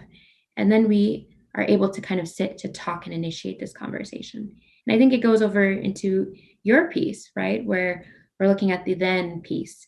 After we've done these things to regulate and have a foundation for ourselves, then what is it that we do? So my question to you, Egypt, is how do we actually start having this conversation? What pieces are we essentially asking our parents and our support systems to, set good examples for their child in terms of advocacy? That's a great question, Tiara. So, yeah, just like you said, if we'll sort of transition into the then sort of maintaining the conversation, what can parents do? What can family members do? What can advocates do? Teachers, loved ones, whoever it is that has a person that's affected by, injustice systems like racism, injustice in equality systems, things of that sort. So what I believe we can do is there's basically like 4 steps. I've broken them down into listening up and amplifying, educating and empowering, standing up and organizing, and then supporting organizations, like local organizations like the Special Needs Network. Like, look at what they put together today to help everybody at home amidst a pandemic. They're still doing a lot of great work, right? They put on this great thing for us to be able to speak, and for all the other presenters, and supporting networks like that. In terms of personally what you can do, I always think that you are the best example for your child, right? So Tiara, you have a son, you're the best example for him, right? So in terms of demonstrating kindness, treating people with respect and dignity, right? We can't sort of tell our child, preach something that we're not also following. I think we know that me and you we're both doctoral students. We're both becoming psychologists, right? We can't preach, oh, go to therapy, go to therapy, go to therapy, if we both have never been to therapy, or we don't believe in therapy. So it's kind of along those lines. To break it down a little bit more, I would say step 1 would be listening and amplifying, right? So like listening to the concerns of your child, other children in the community, other parents, other community members. That is really essential in terms of what's happening, right? Sometimes the most important things are the conversations that are kind of left out, right? What are we not talking about? At IEP meetings, what's not being said, right? When we're asking for services, what aren't we asking for? Or what are the organizations not trying to give us? Communication abilities are different, right? So like you had said earlier, we can't just limit ourselves to just listening. We have a lot of children who are nonverbal, right? Or their verbal abilities are limited. So let's look for other signs that they've experienced some sort of prejudice, right? A lot of times, like you said, children like to act things out, right? That's kind of across the board. But a lot of them try to express things artistically, right? Or if they're really unwilling to do something, where is this unwillingness coming from, right? Sometimes there's something deep in us that doesn't allow us to want to go to a certain place or deal with a certain type of person. And we have to ask it, because the child being really difficult, or maybe something happened that they're unable to express to us that we should be aware of as adults as people that make decisions for them. So that listening component, it's not just a matter of like sensory, just listening, like listen with your eyes, listen with your ears, listen with all of your senses, really. The part that also goes into that is like amplifying. So amplifying the voices of those who cannot be heard and who are silenced, right? A lot of the people that we advocate for are people that they're not really in a position to advocate for themselves. Like you take, for example, children, right? When you go to the doctor's office here with your son's not talking to the doctor, right? It's you who's talking to the doctor. You're their primary advocate. And so I encourage parents, caregivers, teachers, friends to always be an advocate, right? And always raise their voice against like the injustice, the racism in the systems, especially in systems that are supposed to help and supposed to empower us when they don't. Raise awareness to like systematic oppression that plague individual systems and institutions, especially with working with, special needs populations and any population that's really been discriminated against. A lot of times, when we amplify those voices, great things come out of that, right? The other really important thing, and I was thinking about when we were kind of coming up with our ideas, is how important social media is for things like that, right? How many times have you seen something that's been reposted, reshared on social media, and it gains so much awareness? So now there's so much power in reposting things, right? And so a lot of times, a situation will happen, and if somebody posts it and then another person reposts it, another person reposts it, it becomes sometimes like headline news. Even it kind of permeates outside of that local vicinity of wherever that situation happened. More people become aware, more people donate, more people volunteer, more people are aware that this is actually happening. A lot of times people aren't aware of what's happening. Which brings me to kind of step 2, which is educating and empowering, right? Educate those around you about the challenges that exist in your system. Not everyone's really familiar with a lot of things that parents of special needs children go through, right? They don't understand the advocacy, the art of advocacy you have to go through at an IEP when you're negotiating for basic things that your child should be entitled to based on like state regulations or federal regulations. And you're over here negotiating with the principal, you're negotiating with the special needs director for things. They aren't aware of that because they don't have to necessarily go through that. So you are an educator in that piece alone. We're all sort of educators in terms of our lived experience, but you're educating based on your child's behalf. You're educating based on, your loved one's behalf.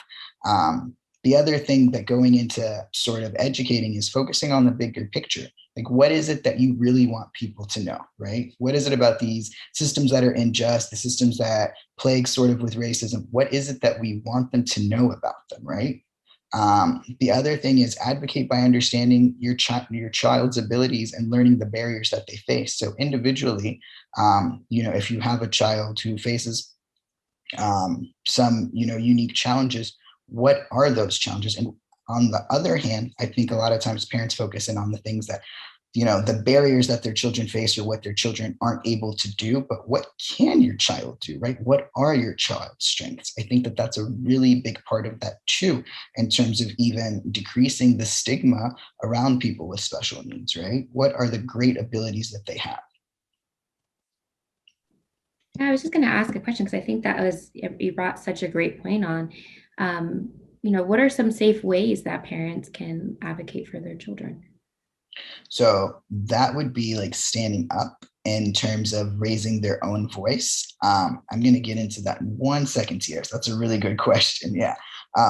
So continuing on with the step 2 would be sort of empowering. So empowering yourself, right, as a parent, as an advocate, as a teacher, as somebody who's, fighting the great fight of trying to end injustice in systems that are plagued by racism and injustice. Know specific laws, know the regulations, know what it is that you are actually entitled to, right? And if you're in doubt, reach out to your school district, reach out to the State Department of Education, reach out to other parents. Other parents are a great resource, right? You may have gone through something that 100 other parents have also gone through, and you all might be disconnected from each other and you have no idea. So it's really, really great to empower each other by reaching out. The other piece of that is just gathering information. don't ever be afraid to ask for clarification. A lot of times I've sat in on IEP meetings with parents who just kind of nod their head and say, yes, yes. And then we get out the meeting and I say, well, did you know what that meant? And they say, no, I didn't. And I say, why didn't you ask questions? A lot of them face sort of a social pressure where if they don't know all the educational jargons, right, they kind of just sit quietly or say, oh, okay, we'll figure it out later. I'll wait for the papers to come home. We already signed the papers in the IEP meeting. Nothing's changing at that point. Now we're going to have to, do a little bit more work to get things to change. So always ask questions and always know that, you're fighting for your child, or you're fighting for your student, or you're fighting for your nephew, your niece, your grandchild, whoever it is, your godchild. You're fighting for them because they're not necessarily in a position to advocate for themselves. The other part of empowering is also emphasizing solutions. So like what can be done, right? Look at what isn't being done and say, okay, these are the things that are currently not being done, but what can actually be done to solve this issue, to solve my child not getting the amount of time that they need to do homework or lessened homework or the same opportunities, or they're not being pulled out of class, or they're not getting whatever. What are some solutions? So in terms of you kind of almost trying to gear, almost steer the ship and say, okay, well, I understand that this isn't going to happen, but can this happen? Or why isn't this happening? So emphasizing your own solutions, put that on the table, because at the end of the day, you're an equal contributor at IEP meetings. You're an equal contributor at events. The next point is standing up and organizing. And that's kind of where your question came in into terms of how can we stand up sort of safely? Use your voice to bring awareness to issues that like really reflect prejudice in systems. It's important to stand up when it's safe to do so, right? So a lot of times, even Tiara and I, we both live in Los Angeles, and we see a lot of crazy things happen on the streets, right? And so a lot of times maybe we want to jump in and we think, okay, safety first. What can I do? A lot of times you can sort of announce yourself as a witness and say, I'm watching this, right? What are some things that people do now? They pull up a phone, right? And they say, I'm recording this, right? For my safety and for the safety of whatever's happening. Maybe it doesn't necessarily get to that extent, but announcing yourself as a witness. If we hear something that's happening that doesn't sound correct, just saying, hey, I'm aware of this. I'm here as well. I'm listening in. And that enough can maybe cause, we hopefully cause a shift or sort of cause whatever bad dynamic to at least stop, even if it's just momentarily, right? How many people now have felt empowered to sort of jump in when they see an injustice happening, saying, hey, I'm here too. I'm going to record this. I'm going to do this, or I'm going to do that. And just kind of making your presence known and felt. But obviously I'm emphasizing to do so when it's safe to do so, right? I think one of the things that I was thinking about when I was coming up with these notes is that a lot of times the children that I've worked with special needs have been nonverbal. And so I'm the one that's constantly advocating for themselves because they're not able to do so, right? And even I've worked with adults who are nonverbal, and I know you have too, Tiara, in terms of like, well, we're the ones really advocating. We're the ones standing up and saying, hey, you're not going to do this. Hey, you're not going to treat this person differently. And in terms of that, just sort of standing up a lot of times in any situation, as long as it's safe, and saying, I'm here, I'm aware.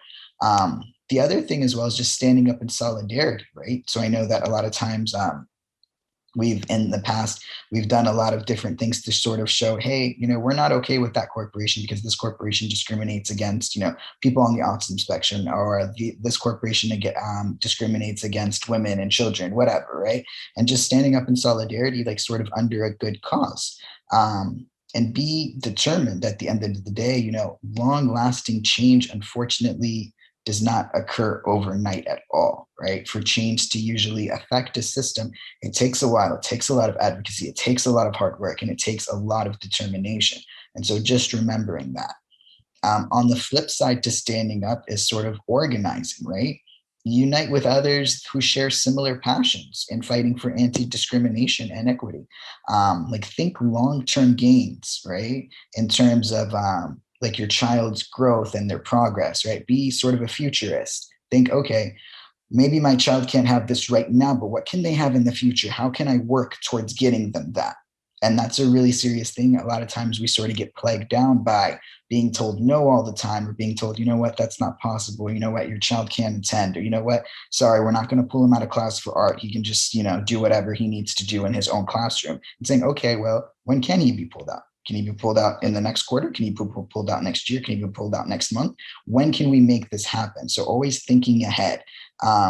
Plan events, conferences, meetings with other parents. So you yourself, you're such a powerful force, right? One person is a really powerful force. And so imagine if there's other people, like-minded people who really want to disassemble, systematic oppression in education, in systems that sort of are plagued with racism. Imagine, the great fight that they can fight, and how far they can get if they actually organize together, right?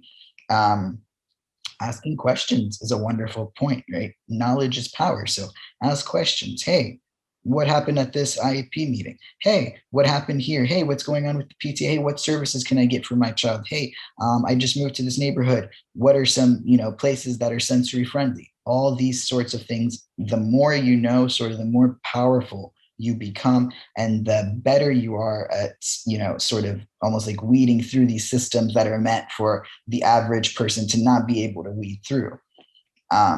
The last piece of sort of my 4 steps at, advocating and maintaining the conversation is supporting organizations.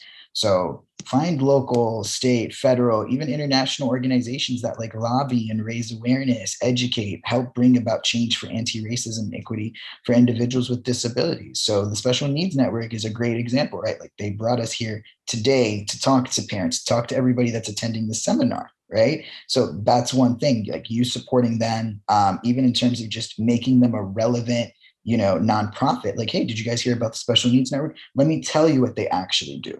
Right? I know that they were brought up in our conversation a few times because of the fact that we're doing this, but in terms of, they provide all these great services, there's other networks, there's other systems that do the same thing, right? Rally with them, support these networks, whatever it is that you're passionate about, repost, reshare, use your social media for good to sort of empower them, right? Maybe people haven't heard about the organization that you rally, with or for. Repost them, have other people become more aware. A lot of times they're not necessarily even looking for like a financial contribution. They're looking to be on more people's radars because that helps in terms of lobbying and regulations and getting things done. People say, oh, you know what? I have heard of them. I do know this group. Yeah, they do all these great things.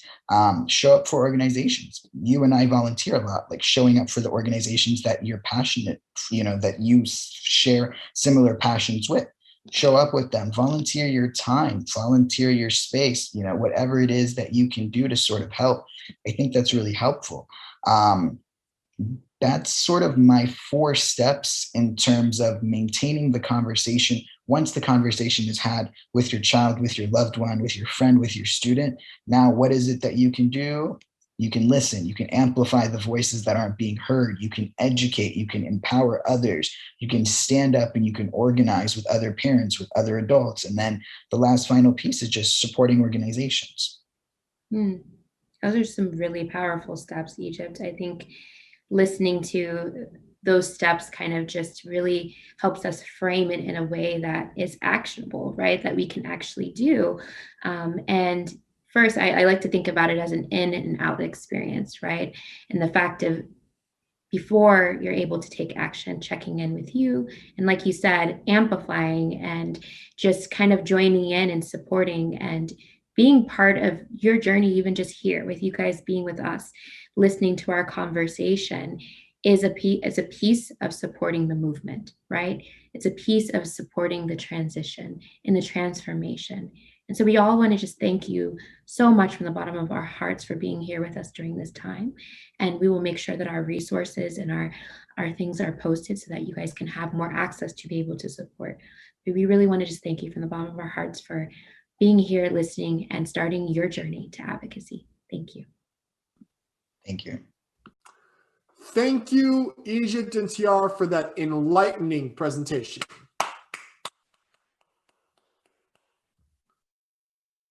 Thank you to all of our presenters today.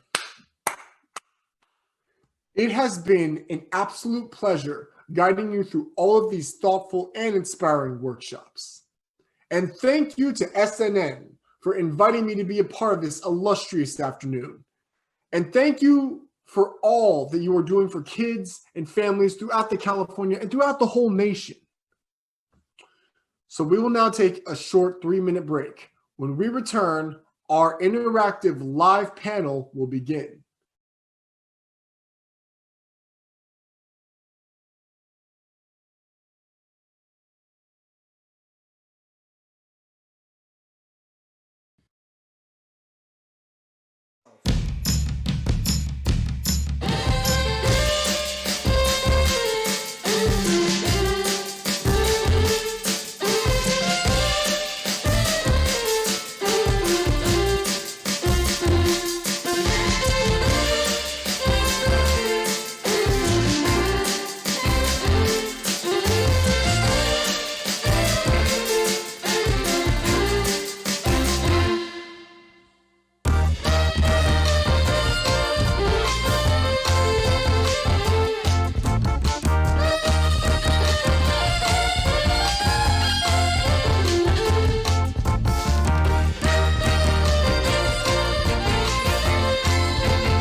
This live portion of our day will be moderated by our very own SNN president and award-winning civil rights attorney, Ariva Martin.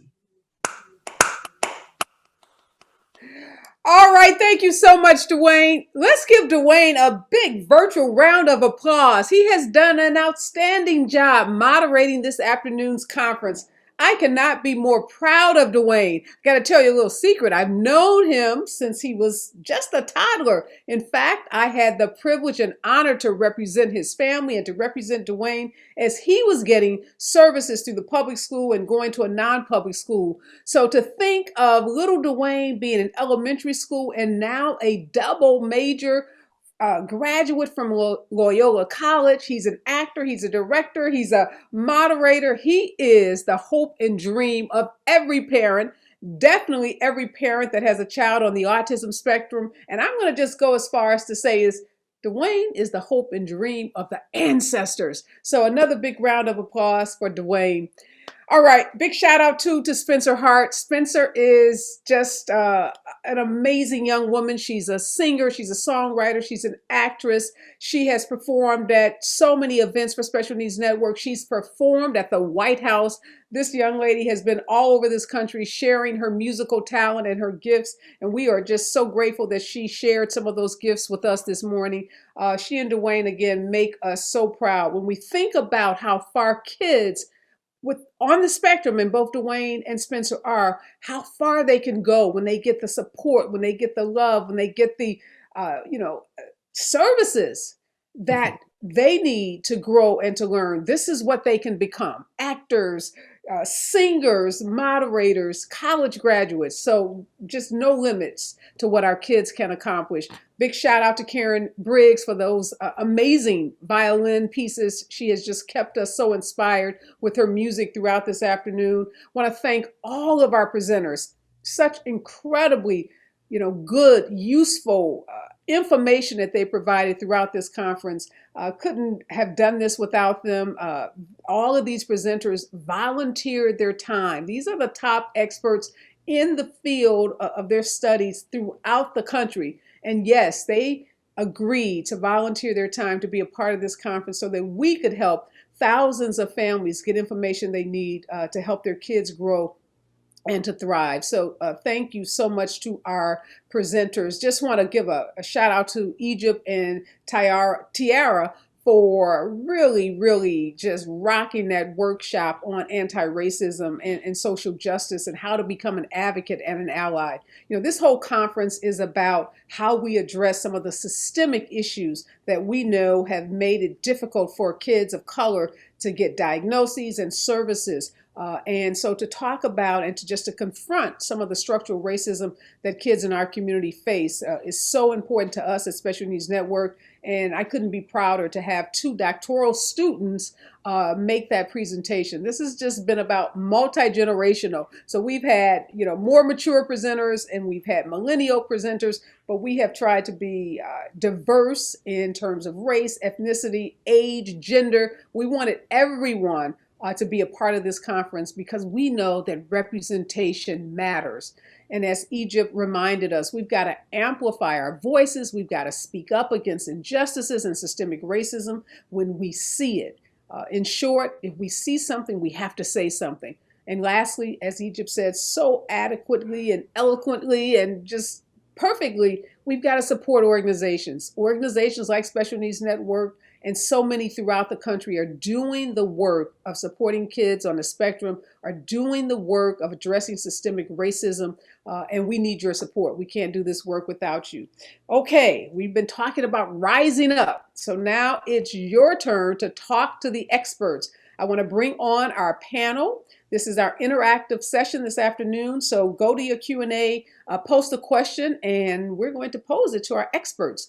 Joining us this afternoon is Dr. Edward Block. He is the medical director for the Los Angeles County Department of Public Health. We also have Dr. Daniel Geschwin. He is an autism researcher and director for the Center for Autism Research and Treatment at UCLA. We have Dr. Erin Graham. She is the project manager for the Autism Genetics and Human Diversity Project at UCLA Center for Autism Research and Treatment. We have Kyra Clipper. She is an experienced special education attorney and director of systemic advocacy at the Learning Rights Law Center. And last but not least, we have the Special Needs Network's ABA leadership team is here. Big shout out for Special Needs Network and our ABA team. We have our clinical director, Daniel Mendoza, and one of our assistant clinical directors, Carolina Gonzalez. So that's our panel. Big round of applause for our panelists.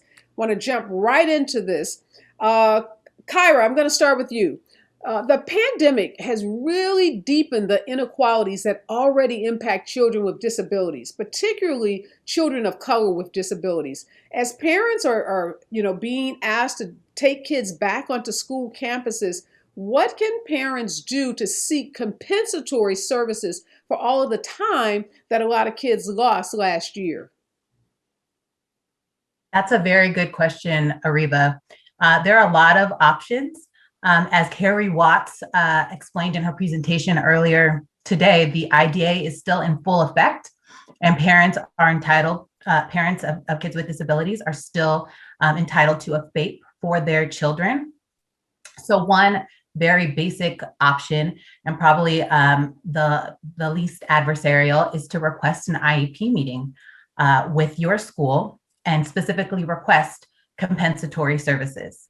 As a side note, some school districts are resistant to the term compensatory services and they want to use other terms. I don't think it matters what we call it, just services to make up for all of the learning loss that occurred as a result of the pandemic and school closures. So one option is to request that IEP meeting and ask for compensatory services. And you go into that IEP meeting with a plan and evidence and support.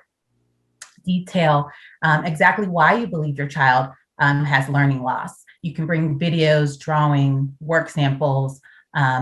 You know, in the age of Zoom nowadays, you can share your screen and show things to the IEP team if the parent is capable of having those meetings on Zoom. So that's the I guess the most basic non-adversarial option, but there are many others. So another option is, of course, filing for due process.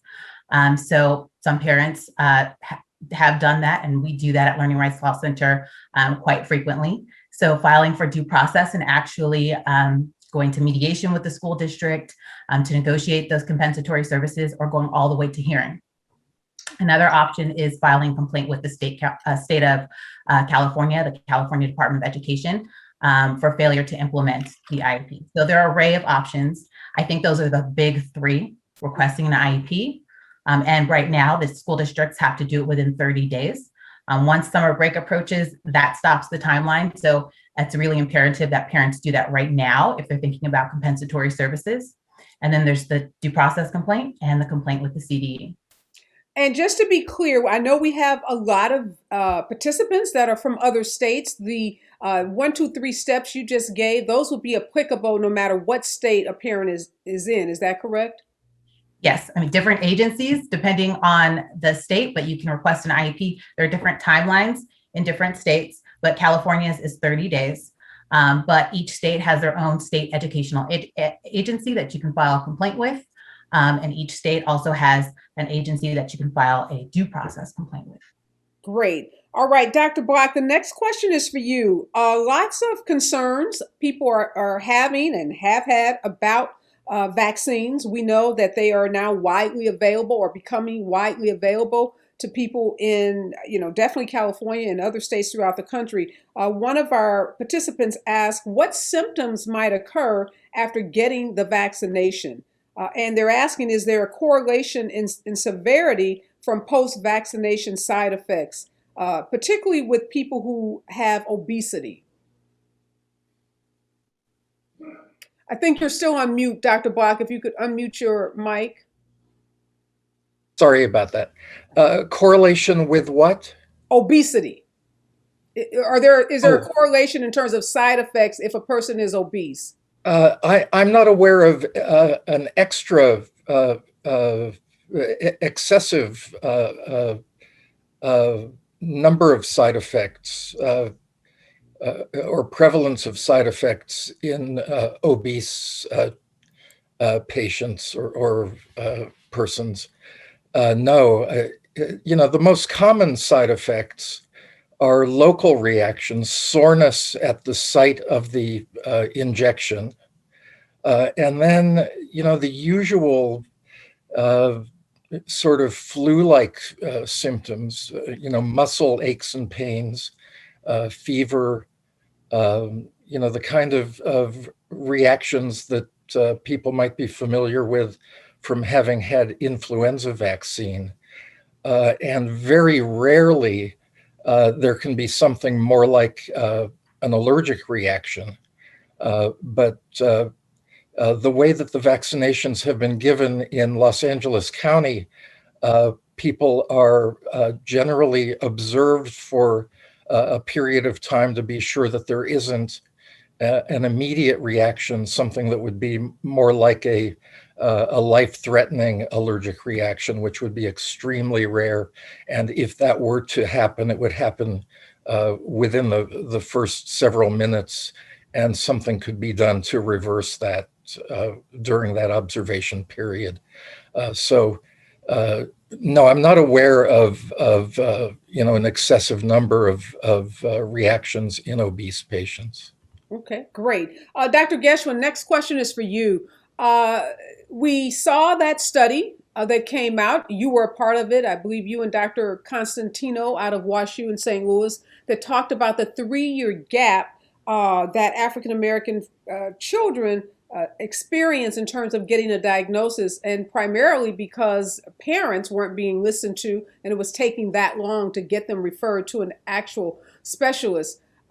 Any From that report that made that finding, has there been any follow-up work done to show how states, how cities, how agencies, even universities like UCLA are responding to that data? Because that's a pretty startling statistic that it's taking Black kids 3 years longer than it takes white kids to get diagnosed. What's the system doing to respond to that gap?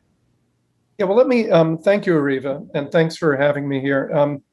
Let me just clarify a couple things. One is the average, it was about a little bit more than 3 years, 42 months. But there actually is a gap, across the board. There's delay, but this delay is more, in that study, we didn't directly compare to white children, but the delay in white children is not that long. So it's an outsized delay. So we have several problems. One is a general delay. And what we see, it's not that the pediatrician didn't listen to the parents, they were referred to providers. And then there was either a delay in being able to get access to a provider because of geography or just not having enough in certain communities who were expert enough. And that was really the major thing. So about more than a third of people had a serious delay, and 40%, once they saw a provider, it took them 3 different providers to get the correct diagnosis. Mm-hmm. And so one of the questions is there some, the question for the field is there some difference in the way some of these children are presenting that makes it more difficult? Or is it a cultural issue or something? Or are the providers themselves kind of biased, right? And so that's the kind of thing that needs to be done.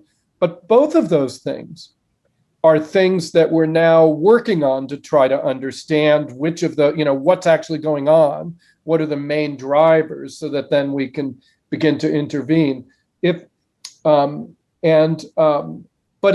of this, as sits on top of a structural racism, right? This is stuff that isn't, let's say, directly the structure of the system per se. I think these things are addressable and more tweakable. But we have a lot of things, it's in some ways the tip of the iceberg. But so what we're trying to do now, in our own way, is to come up with evidence base of how we can, in our own practices, in our own communities, make the diagnoses earlier. Like, are there biomarkers? Can we look at eye movements or other things that are kind of easy to measure and don't require, hours and hours of expertise? Just, what you want to do is find kids who are at high risk very, very early as possible, and then intervene. It doesn't matter at some level whether their diagnosis is going to be autism or it's going to be some other kind of developmental delay. You just want to identify all those kids as early as possible. And that's still a challenge. The good news is that since that work has been done, and since we collected that in our own centers, the gap has been closing. And actually what was interesting is that there was quite a bit of variety across the centers, making me believe that a lot of this has to do with our own structures and kind of how we approach things. For example, I think if I remember correctly, the delay was shortest actually in Los Angeles compared to the other sites, which is good news in some ways. But some of the other sites like St. Louis and stuff, that's where the delays were most serious, and then kind of intermediate in Atlanta, and also quite short in New York as well. So I That's think kind of interesting when you think about the big city. So you had the shortest delay, but maybe not, because maybe you have more providers in big cities than you have in some of these smaller cities. That could account for, I imagine, some of it. But Dr. Graham, I want to ask you, if you're a Black family and you hear this statistic and you don't have the benefit of hearing the backstory that Dr. Geschwin just gave us, it's going to cause a lot of Black and brown families to become more entrenched in what already may be some skepticism about being able to get culturally competent care for their kids on the spectrum. What would you say to a parent that's heard this, heard about this statistic, the data, the findings, and say, I don't trust the system? Yeah, first of all, I mean, it's such a valid concern, right? So I would certainly, acknowledge that, that it is a challenge. And you mentioned how representation matters. And I so 100% agree with that. We need to have more diverse representation in terms of having doctors and, clinicians that look like the families that they serve. I think that would do a lot to help. But in terms of where we are now, I would just let them know that institutions like UCLA and the Center for Autism Research and Treatment, we are committed to anti-racist efforts. I'm sorry, am I still? We hear you. Oh, okay. My video just went out for some reason.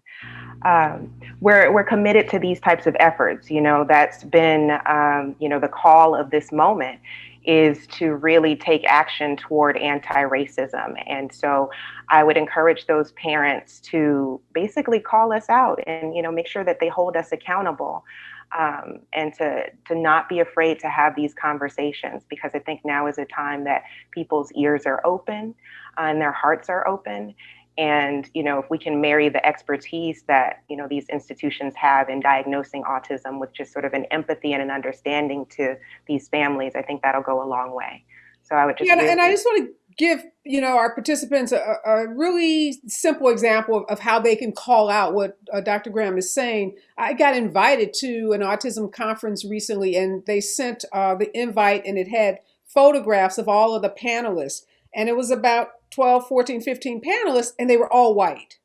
And I wrote back to the inviting party and said, look, great conference, but how can you put on this conference in 2021 when we're in this national conversation about race and a reckoning around racism, and present a conference without any diversity? So that's just a simple way that you can, raise awareness, speak out, as Egypt talked about in his presentation. I want to switch gears now for you, Dan. Lots of parents have been getting their special services, their ABA services, via teletherapy because kids have not been on campus. Is teletherapy, using ABA techniques, an effective way to manage behaviors? A lot of parents are concerned that they think of ABA as being hands-on, having to be with a child in an environment where you can touch and feel that child and what's going on in that therapy session. Tell us how teletherapy and ABA is working out for kids. Well, what I can tell you is during a pandemic, you have to take extraordinary efforts to make sure that kids access services. And patient care and patient services must be received across any time period. So, even during a pandemic, you're going to have to see the doctor. Even during a pandemic, you're going to have to get ABA services. It may be a little different. However, those services are needed. So what I can tell you as a result of those services being structured a little different, we're asking parents to be a little or a lot more active during session, where we are directing them, let's say via telephone call, via Zoom, via a Skype phone call, whatever the case might be, to be able to deal with these behaviors and kind of coaching them through the process of getting their kids to manage their behaviors or even engage with us during session. Some of the kids started off not necessarily being able to sit for relatively short periods of time. However, over time, as they became more acclimated, they've been able to sit for longer and longer periods of time and actually receive the therapy and actually relieve parents a little bit. It has taken a whole lot of more effort on the parent side, but at the same time, we do know that is a strength for parents to be able to work on managing behaviors. So, Carolina, I want to ask you about, some kids have lost a whole year of services. They literally have not received any services, including teletherapy services. And we know with kids with autism, that means a great deal of regression. What advice do you have for a parent who says their child has started to regress and exhibiting behaviors that they had, 2, 3 years ago, even before they started therapy? How can they, help that child regain some of those skills that they had before the pandemic? Yes, that's a great question. Thank you, Ariva, for having me here today. I think one of the most important things is, as a parent, is being able to speak up and being able to share with different providers or your clinical team who is with you, your concerns, and being very transparent about that. That's the first thing I definitely recommend parents to do. The second thing is having those providers give you tips of how to manage with these behaviors. So there's certain things that have helped in the past. Well, how can I continue using these same strategies? What routine can I start creating for my child where they're going to start picking up the patterns and become more successful? All right, great advice. Next question is for you, Dr. Block. If you live in Los Angeles, California, where a lot of our participants do, you've heard that June 15th is supposed to be the date that the city pretty much opens up.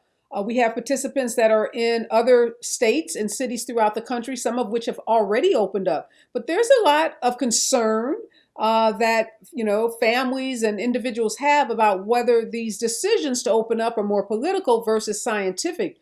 And if it's really too soon, can you help us understand why this is a good time to be opening up and what we need to continue to do to be safe and protect our families from potentially COVID infection? Well, it's an excellent question, and I think it would be disingenuous to think that there's no politics involved in any of decisions like that. And the answer is that whenever a state or local jurisdiction opens up, I think the most important thing is to continue to practice the safe habits that I hope we have all grown accustomed to and that we should continue to practice, like hand washing, like the minimum 6-foot social distancing, like mask wearing, if possible, mask with additional visor or goggle or glasses or additional protection for the eyes. So all of those things that, minimizing touching of the face, the list, the simple 4 things on the list that the CDC and the Public Health Department continues to remind people about, it isn't changing and isn't going away. So I think that's the simplest bit of advice whenever we open up, and whether that comes sooner than June 15th or later than June 15th. That's the advice I would give. Just continue. All right, I'm going back to our special education attorney. This is for you, Kyra. And the question is, my child is multi-disabled, autism spectrum, Down syndrome, and blind. And I'm having a difficult time getting support because the district says that a parent consult is sufficient for related services and educational support. And this parent believes that they're asking her to essentially become the professional. What can she do? I think one of the first questions to ask is, do we have recent assessments identifying the student's needs? So going to those assessments and seeing all of the student needs in there would help support the parent in advocating for additional supports. And if not, one option to address this would be to request a full psychoeducational evaluation to identify all those needs, or disagreeing with whatever district evaluation is in place already or has happened more recently, and requesting an independent evaluation by an outside private assessor.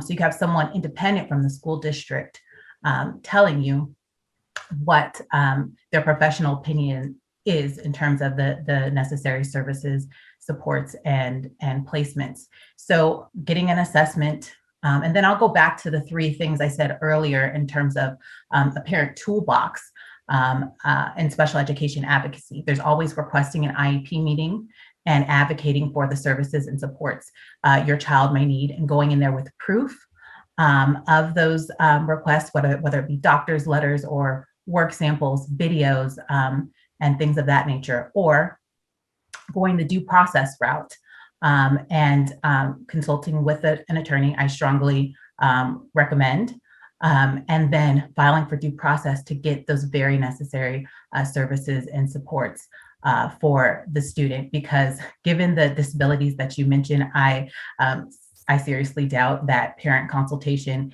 is going to be sufficient to address those students' needs. Okay, great. Daniel, this one is for you. Should parents pause virtual services if they're not seeing progress? So this parent is concerned that they've been doing virtual services, therapy services, but they're not seeing any progress, and they want to put the services on hold. And maybe it's a you and a Kira question, because I'll ask you from a ABA therapy standpoint. Is there some danger in seeing regressions if they put the virtual services on hold? And then we'll go over to the special education and ask, can they seek compensatory services and request that those services be in person rather than virtual? Yeah, that's a really good question. My first thought is, before you put services on hold, you have a conversation with that clinical team. So when you're receiving services, it's always a conversation, and you are an active participant. So again, before any services go on hold, you will always have a discussion with that clinical team, figure out, hey, what's going on? There is always a manipulation or an adaptation to services that can be made. Maybe they're asking the child to sit for too long. Some kids can't sit for too long. Maybe there needs to be some other different change during therapy that can be adjusted. Maybe they can do more fun stuff. Maybe they can, run around a little more before they're sitting down for periods of time. There's adjustments that can be made. So I would say, first and foremost, have a conversation with your clinical team. You are an active participant, and take charge. Number two, what I would say is, anytime you're going to put services on hold, there is that possibility of regression, and you do want to take that into consideration, because when we're providing ABA services, what we're working on is expressive and receptive language, and expressive and receptive language is related to maladaptive behavior. What I can tell you is, as language decreases or lower levels of language are exhibited, then the likelihood of maladaptive behavior increases through the roof. So essentially what you're doing is, if you put services on hold, is you might be setting yourself up and your family up for more behaviors in the future, and as a result, a higher impact as a function of autism. Okay, great. All right, special ed attorney. I talked to my clinical team, and I still think it's time, to take some time off. And when I resume, I want those services in person. I don't want my kids sitting in front of a computer for 3 hours for school and then another 2 hours for therapy. Am I entitled to demand that those services be in person? It depends on your student and your student's needs, but if you believe your child needs in-person services to receive a free and appropriate public education, I think that's something that parents should request. Those requests are not always honored. I see a lot of differences amongst the school districts and amongst varying regions within California, but that request can be made. I see with the school districts, sometimes the aid is provided virtually, other times the aid is provided in person in the home, and then with students returning back to campus, I am seeing that the aid is going to be provided on the school site or in the school site.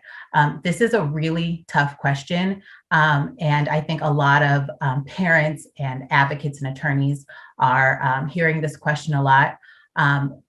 Given how difficult it is, I think, to get in-person ABA services from a school district right now, those cases are the cases that tend to be due process matters. Those are the cases where a parent's really going to want to speak to an experienced advocate or special education attorney so that the district will listen.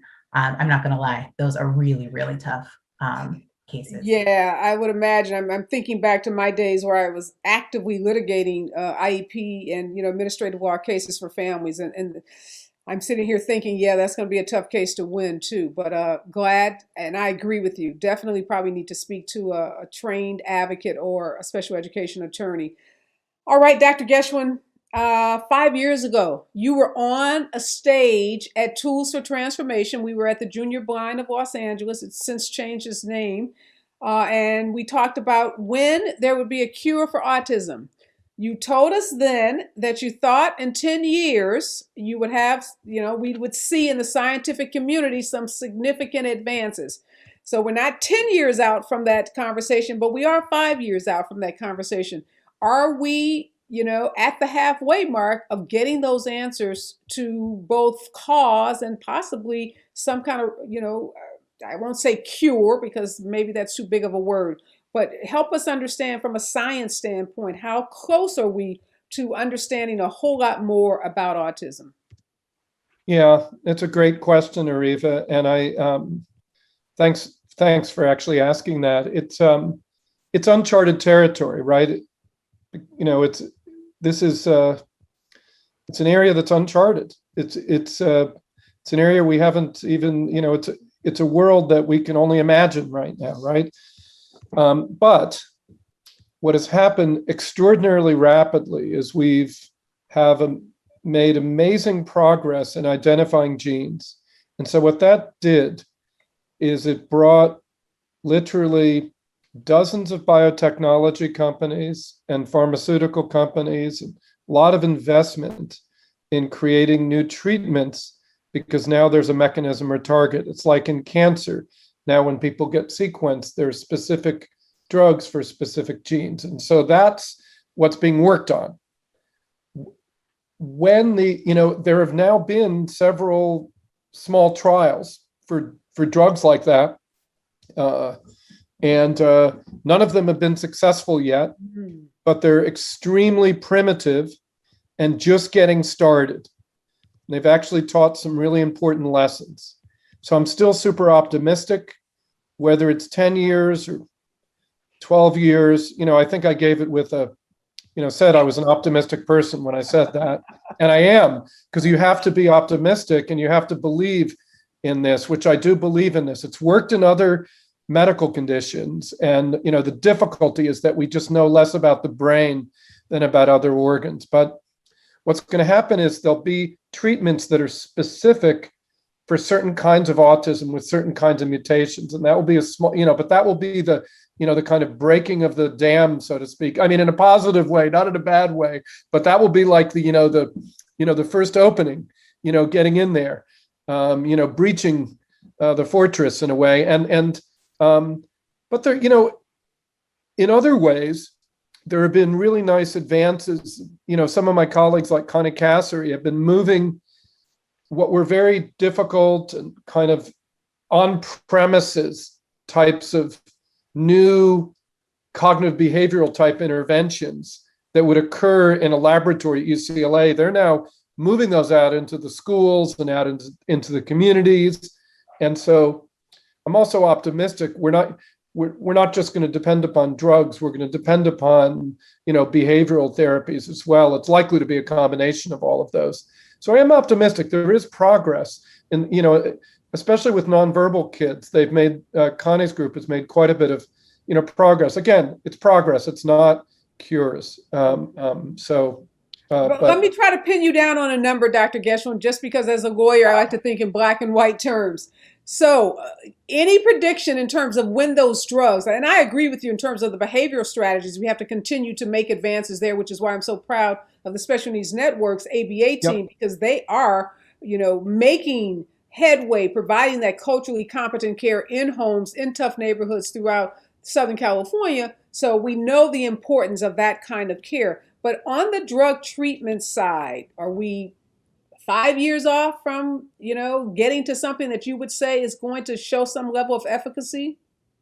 Well, if you had me in the witness stand, I would say that's prediction of the future is really hard, right? I mean, that's part of the problem. But that's what you do as a scientist. You make predictions. You make scientific predictions. No. what I do is we test hypotheses. So and so the point is, what's going on right now are dozens of trials. And so I am pretty optimistic that there'll be some breakthroughs in the next 5 to 7 years. Okay, The question is, will there 5 be to 7 years. We no, got no, no, you got to let me finish my thing though, Riva. It's great. I love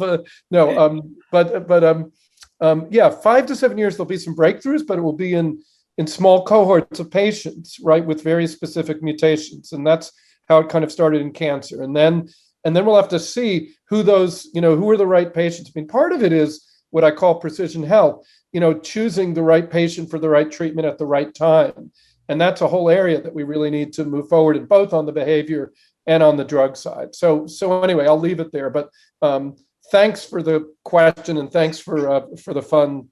Well, I'll bounce over to you, Dr. Graham. So I've gotten an admission of 5 to 7 years from Dr. Geschwin. We want to make sure that Black and Brown kids are included in these clinical trials so that when these treatment options become available, there's no question about their efficacy as they relate to minority kids, and that there's no issue about trust from the minority community about whether our kids were involved in the studies, because that's one of the issues we saw early on in terms of vaccine hesitancy. African Americans, Latino families saying, well, wait a minute, were we in those clinical trials? Have we been a part of this testing protocol such that we can trust now these vaccines? So in the same way, what efforts are being made to make sure Black and Brown kids are included in some of these studies that are going to lead to these treatments that Dr. Geschwin talked about? Absolutely. I've quoted a wise woman before, and I'll do it again. Stacey Abrams said, if you don't allow yourself to be counted, then you don't count. And so I always start from a position of validation and understanding when there is that hesitancy, particularly with a study like ours, the Autism Genetics and Human Diversity Project. It's genetics. And so we have a history, with that is uncomfortable and exploitive and, downright wrong. And so when families have that hesitancy, I completely understand it. But I also encourage them to think about being included and how important that is for us, and for the outcomes that we can expect to see. So I always try to meet families where they are, and not push anything down their throat, because at the end of the day, it's an individual decision. But with this day and age, with all the work that Dr. Geschwin is doing and others on preventive medicine, there's so much that can be had, so much to gain from the progress that's being made in genetics. And so I just try to lead with information about that and the importance of being included and how this can ultimately help us down the line, despite the worries about it. And again, holding us accountable, express these concerns, have these conversations, look these people in the eye, the researchers, the doctors, and, feel right about it. And because at the end of the day, the research is compelling. There's nothing we have to hide. So there's no problem with having an open conversation if it'll, give you a little bit of peace of mind in proceeding forward. Well, one thing I'd like to challenge Dr. Geschwin, you and your peers to do. I'm very, very, very disheartened by the number or the lack of numbers of African American and Latino autism researchers, folks at your level, folks that have your body of knowledge, your level of expertise, that have those big NIH grants that are affiliated with big universities like UCLA. So I'd love to see you as a leader. We have so much respect for you. You're world-renowned, respected researcher in this field.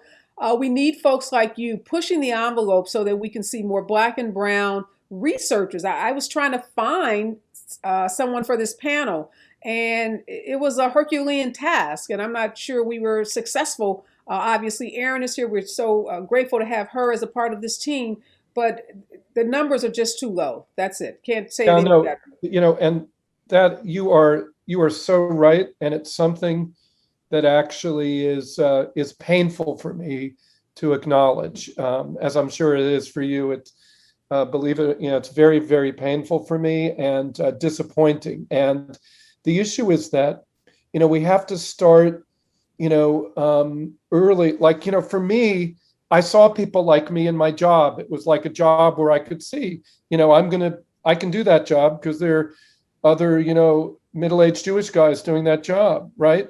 And we need to build the workforce. Only 2% of developmental pediatricians are African American. That is pretty extraordinary when the population in the United States is 13%, right? And so we have a lot of work to do. We need to be getting our kids, and this is one of the things we've been talking about in CART, how to engage our high schools, right? And show kids that these are careers that are rewarding and fulfilling, and you can do them. It doesn't. You just have to be motivated. It's not rocket science. It's truly not rocket science or mathematics or something where you need specialized. You just have to be motivated to do it and know that it's, that you can if you work hard. So yeah, this is a huge issue. It's something that UCLA is taking on as an institution very seriously. But I think in neuropsychiatric and psychiatry in general, it's a mixed bag. So thank you for saying that. It's a major issue. And the thing is, I can't just pull somebody off the shelf, right? To develop somebody, they have to have this trajectory starting in college and think about it. They have to view themselves. They have to have the opportunities to have these things. And so one of the things we can do at UCLA is go into the community and talk with high schoolers and create programs and internships, which we're doing to get smart, so if any of you have kids that you think would we'll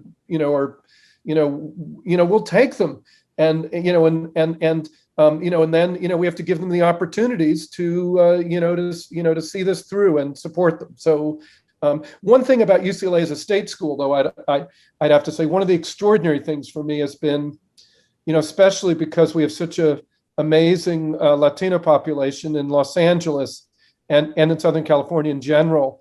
I've had the opportunity to, really train and, it's much easier in that area because the population is so much higher and the number of students at UCLA is higher. So I just naturally will come into contact. But we're trying to go out into the community and into high schools. And, so please do reach out to us, to Aaron, to me. We are really interested in doing this. We're committed to it to the extent that we can, do in our own little way.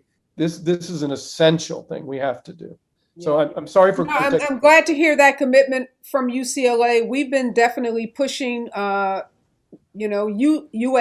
which is another, huge university right here in Southern California, and doing our part to sound the alarm bell and to try to hold universities accountable. We know that means a greater investment in, dollars for scholarships for students. As you said, reaching out into the community and reaching students a lot earlier. So there's a lot of work to be done, but we've got to get these numbers higher. That's why Special Needs Network, we've been working really hard to improve our numbers. We just promoted 5 women of color in our clinical program because we need more people of color. And 2 of these women were African American, 3 are Latina. And Carol Gonzalez is one of them. She's our assistant clinical director, and Jessica Carter, who presented with her, is an African American woman who's our assistant clinical director, because we've got to, we can't just talk about it, we have to be about it. And that means taking some affirmative steps to diversify this workforce. And Aaron, I just want to say to you, I'm calling you Aaron to everyone because I happen to know her. I happen to know Dan, but I want to give you your propers and call you Dr. Graham. So forgive me for lapsing into our personal relationship, because I hate it when people do that with women and they don't do it with men. So no offense meant by that. You are Dr. Graham, and you earned it and you deserve it all day long. And I'm going to give that to you. We're running out of time, but I want to give Dr. Block the last question, and it's on these pesky vaccines. There's so much misinformation on the internet. People are just spreading all kinds of wild tales, urban myths, from Johnson & Johnson has been recalled to a nurse says she took the vaccine and she died, and someone grew 3 heads after they took the vaccine. Please just end this by sharing with us how safe vaccines are and why it's so critically important that all of us, when it's our opportunity to do so, get vaccinated. Well, I wish I knew how to counteract the misinformation, all of the urban myths, all of the conspiracy theories, just all of the misinformation that's out there. And unfortunately, going through the year that we just went through, and the number of people in this country or in the world who seem to have been fertile ground for believing in conspiracy theories and ready to take misinformation instead of carefully vetted science, evidence-based medicine. So all I can say is that that other than the fact that these are vaccines that had to be fast-tracked, they still underwent the kind of rigorous safety evaluations that were required to allow for approval. And when there were questions, any questions about safety, vaccines were not allowed to be released or put into general use. So, and now that they've been given to millions of people without any significant number of adverse reactions or complications of any kind. I mean, the number, the percentage of serious side effects is right down there with the best of the vaccine track records that we've ever had. So at this point, it's still early, but at this point, it appears to be safe and it appears to be effective as far as we've gone. Now, we still are only months into the vaccination program, so we don't know how long the immunity will last. But other than that question mark, all we can do is point to the science, and all we can do is ask people to try to be rational and try not to fall for glib conspiracy theories. And I wish I had something better than that to offer, but that's the best I can do. No, that's an excellent answer, Dr. Block. And the key to what you just said is trust the science. Trust the science. And we're talking to scientists today, and we're talking to clinicians. So all of us on this panel believe in science, and we do trust the science.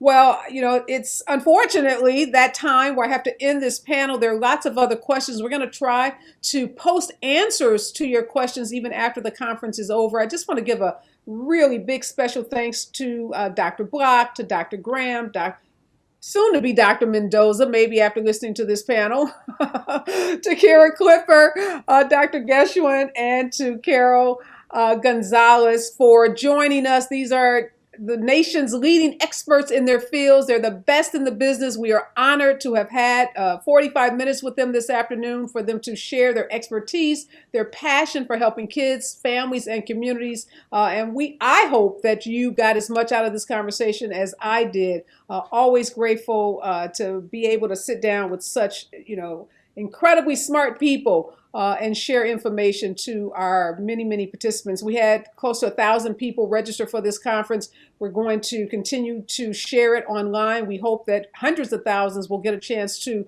learn the information or gather the information that was provided today. Again, a big special thank you to all of you for joining us. Stick around. We have some closing remarks. And again, thank you to our esteemed panelists.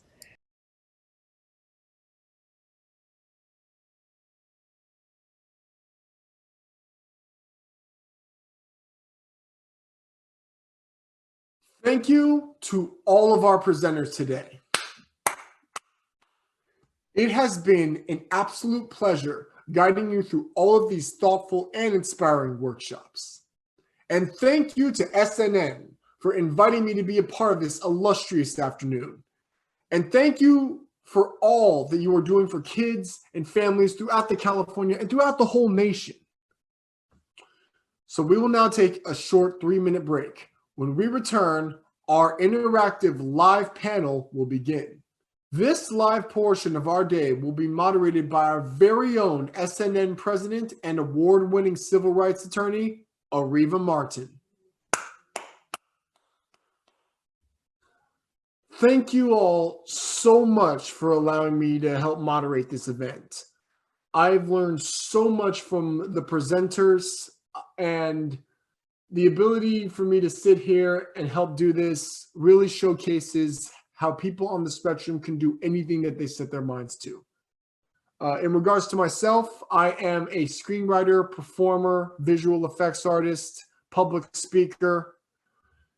And if anybody would like to learn more about me or myself, or potentially enlist me in anything, my social media handles are located right here, as well as my email. Thank you so much to Ariva and the SNN network for providing me for this amazing opportunity. And I cannot wait for the day where our paths can cross again and that I can do something like this for you guys once more.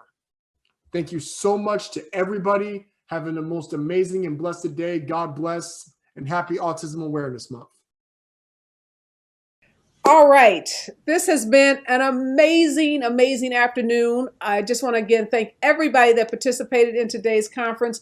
Remember, we talked about those giveaways. Well, yes, while we were doing this last panel, our staff was busy selecting the individuals who will receive a gift card. That means you stuck with this conference all day. So in order to win this gift card, that means you logged on around 9 o'clock or so, and you are still here, and it's 2 o'clock. We appreciate your dedication, and we are going to reward you with a gift card. Our staff know who you are. They're going to post your name. They're going to get in touch with you, and you will be getting a special gift card.